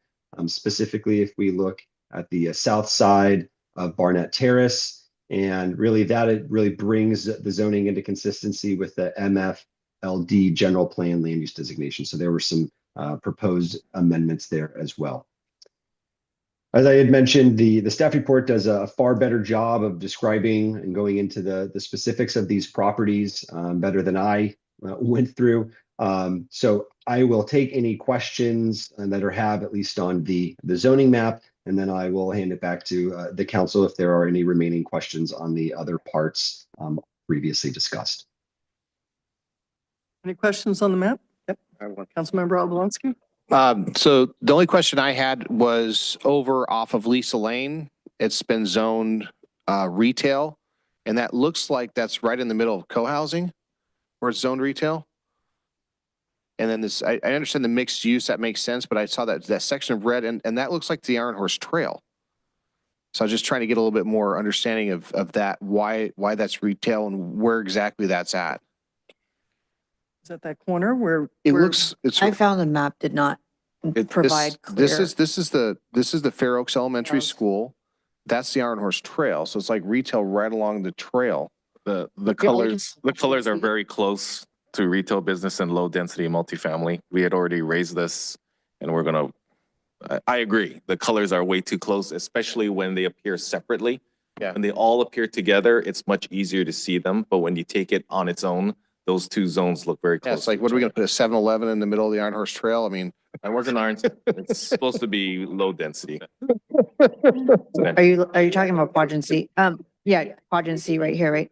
Yeah, I also, when I looked at the zoning map itself, I didn't see the original zones. And so when we looked at the rezoning, I wanted to just ask the question about what's the impact from, for example, quadrant B, if you look at the top corner where Michael had mentioned Camelback and Scottsdale is going from MRL to MFVL. I'm not going to say that I know the planning aspect of knowing how to identify this. What would be the impact of that, changing that zone? So essentially, there shouldn't be an impact. This was a site that I don't know when it happened, but the zoning has been inconsistent with the general plan for many, many years. And so we actually wanted to fix that because they're inconsistent. One of the things we were concerned about, though, is if we change the zoning, would we be creating nonconformities? But we did check it and everything density-wise should be okay. So really, there shouldn't be any nonconformities to density. I can't speak to development because I have no idea if all those developments were built to current standards to begin with. Okay. And then what about that little brown part next to the purple and green for quadrant B as well? I can't tell where this is at. Is this the Chilpancingo or where are we at? Is that near DVC? There's a multifamily development right there, which is across, I think it's the, what's the shopping center? Diablo Valley Plaza?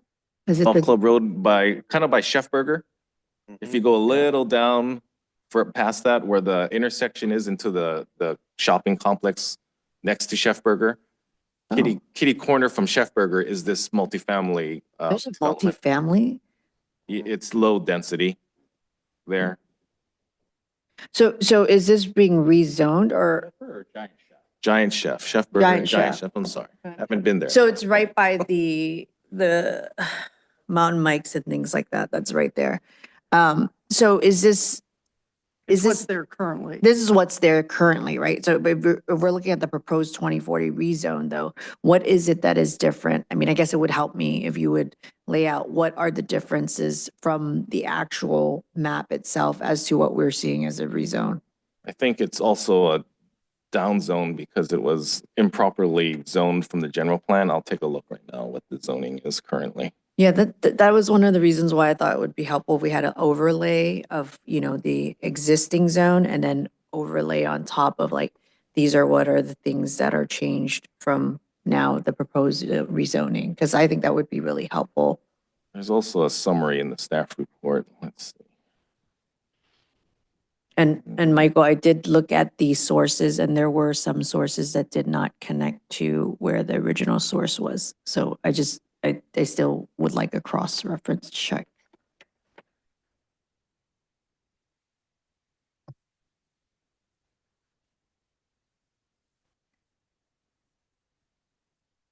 That is, so it's going from MRH to a lower density. Because So- it was inconsistent with the general plan, that particular property. So MRH to low density. Yeah, MRH to MRM. But why did we, so originally it was an MRH and then became a low density so Lower that it density. can conform to our zone? No, the general plan, the current general plan, and historically the general plan, because we didn't change this, but the historical general plan and the current zoning are inconsistent. They don't, it's not consistent with each other. So when we went through this mapping process, we found some inconsistencies and we're trying to fix them now so they are consistent. With what the General general plan. plan is for Yes. that site? Yes. Okay, so were there any things that were now new as proposed zoning that's not just consistent with the general plan, but proposing new areas of, so for example, that mixed use business MXNB in quadrant C, that wasn't part of zoning before, right? Was that, or was that always there? There's some new ones from the general plan. There's a Yes. lot of mixed use Correct. and mixed use neighborhood that were done in the general plan, that were approved in the general plan, and this map reflects those changes in the general plan and the zoning adhering to that. So what we've changed in the general plan, now the zoning is just matching the general plan changes we made when we did the general plan last year. Okay. And 5 Uh, Yeah, and all 5 years before Well, that. I mean, I just think of it when I look at like high density areas or whatnot, and let's just say something gets redeveloped or areas that we didn't actually think about. I think it would be helpful just to be able to just see what the inconsistent map was before, and then now the general Yeah, I mean, plan, if yeah. it helps in any way for you to process this, and it's how I think about it, is that all of these changes are to be consistent with the general plan. Yeah. So what it was before in many instances is not, I don't want to say it this way, but it's not relevant because we can't go back to that because it's inconsistent with the general plan unless we amend the general plan, which since we just did the 2040 update, I'm not sure we want to do that. Well, how would that impact our zoning though? So let's just say if we, like, for example, the waivers of specific locations and things like that. I guess that's where I'm going with this. If you change the zoning of this map, you would have to go back and change the general plan.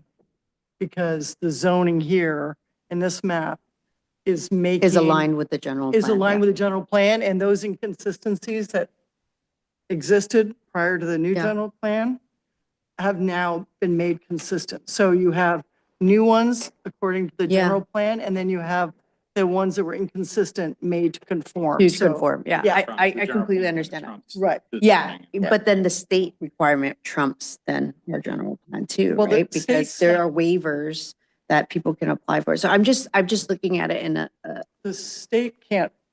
The state's not changing this. The state required us to do certain things in the in housing specific element. area. Yes. Right, and that's in here. So those zoning changes are in this map that the housing element required us to do. Because I actually had to do the zoning last Yes. January. Yeah. In order to comply with the housing element. So those Oh, yeah, zone that's right. changes were made They're back already, in yes. January. Yeah, we had to do that to comply with HCD. So I guess I'm looking at it in a different perspective where if, let's just say a development of a property or whatnot, then is vacated in that sense, for example, not that it will happen, but if it does. So we're looking at, let's just look at quadrant C here, where we are in that dark brown area of the medium density multifamily residential area. Does that mean with the waiver of 33 feet and 3 stories could be a possibility in that I specific mean, area? I mean, that's just a, you know, it's as we've said before, yes. But as Janet noted, there's practical difficulties with Right. doing that. But yes. thank you. Any other questions? I guess we'll go to public comments. Well, See- wait, are we going, did we do, do you already have a question about quadrant? Oh, no, go ahead. Quadrant D. It's also known as the future District 3. No, and 4. 4's in there too. Oh, 4's in there too. Okay, my bad. Geez. Sorry about that. Future, former 4, yeah. Okay, Oh, sorry. the, down here, where in quadrant D here, kind of in the south, obviously very south end of the city, there's a Brecken Park area where it says tribe, where it says tribe of murderers and murderers right there. And then the top triangle is the old schoolhouse. And then there's a line which presumably is the border of Pleasant Hill Elementary. What is that park right there? What is that park and Brecken Park property? Isn't that part of Everything. isn't that Pleasant Hill Elementary? The old schoolhouse. It is part of Pleasant Hill Elementary. Yeah. Pleasant Hill Elementary, and the district has maintained that property of the fields. I just didn't know. Yeah, yeah, so- Because it's technically Mount Diablo Unified School District. Correct. property. Yes, but the way that the Brecken Park, new Brecken Park zone, it reads owned and leased by the district. So in addition to, well, that, there's a couple other inconsistencies. We've missed some Brecken Park land. So I'm working with staff to make sure that we're all consistent and Okay. fixing some of the things like that as to whether or not that should be in there or not. You know, it is, I mean, it's school district property. We're not changing that and building on that. So we, you know, but Part about that though, is if you look at it though, that driveway, see the little line, the thin line? Yeah. That is the far. Okay, that's the. That goes into the church. The little line? God, you're trying to make me professional here. Both of Okay, us so, went through okay, that. so that line right there is the driveway. Okay, so it's the back end of the field. Okay. Yeah. Okay, then the front is the church. Okay, the front is the church. Okay. Gotcha. Okay, this makes sense now. Thank you. I didn't realize though, that it was technically under the zoning. It was owned. well, it's released. We Released. released it. Mhm. But, Okay. and there were some, like I said, there's some inconsistencies, and I'll just speak under public comment right now, because this Yeah. is what, Sure, might as well. if that's okay with you. You don't mind. So the zoning map is, there's some things that are missing for Brecken Park properties, so I'm working with staff on that, and things that maybe we should not consider, like a couple of school district sites. If you looked, Sequoia Elementary is also on that, which I don't know why. So I think there's just some things that were missed. I'm working on the APNs to provide staff to make sure that we have all of them. Brecken Park programming at that school? We do not have any Brecken Park programming at Sequoia Elementary, or at Sequoia Middle School, so. You have the PHBA? Yeah, program in PHBA there? does, but they work directly with the school district and rent. Oh, those they're out, not, so, but I thought, aren't they an approved group though, or a club? from the school district, correct, yeah. Yeah, Oh, we don't maintain or schedule that field, so. That's true, you don't. Yeah. That's right, you don't. Okay. Yeah, All so, right. so I appreciate staff working with that. I also just wanted to thank council, staff, consultants for taking on this massive project. And we appreciate the consistency, the attempt to make sure that the general plan and the zoning is consistent, and the creation of the new Brecken Park zone. We believe that's a fantastic way to go for us to be better partners. And I did want to, I know we've received, or at least I have personally received comments from residents about some of the Brecken Park properties not being in the map. And I've been told by staff, and I've confirmed it with my general counsel, that the PUDs, a number of those are in PUDs, and it's very difficult to take those out of that. Behind my house. Yes, by your Behind my house. house. There's a number Hillside PUDs, Yeah. the new future park next to the library, and so all of those. And my general counsel confirmed that that would be very difficult to untangle, and it is best to leave those out of the rezoning. So I just want to thank staff for answering all those questions, and appreciate working with all of you in the future. Thanks, Michelle. Thanks, Michelle. Anything else on this? Okay, Michael, thank you so much for doing all this work. Tell your brother hi. I will. Because- Yeah, no, it's our pleasure. You have a wonderful staff that supports us. So really a big thanks to them for getting it to this point as well.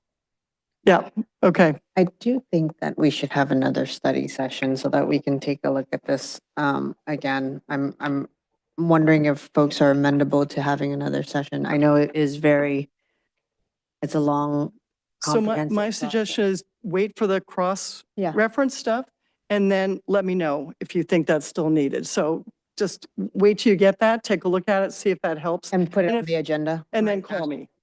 Okay? All right, and with that, we are adjourned. Thank you, everybody. Thank you.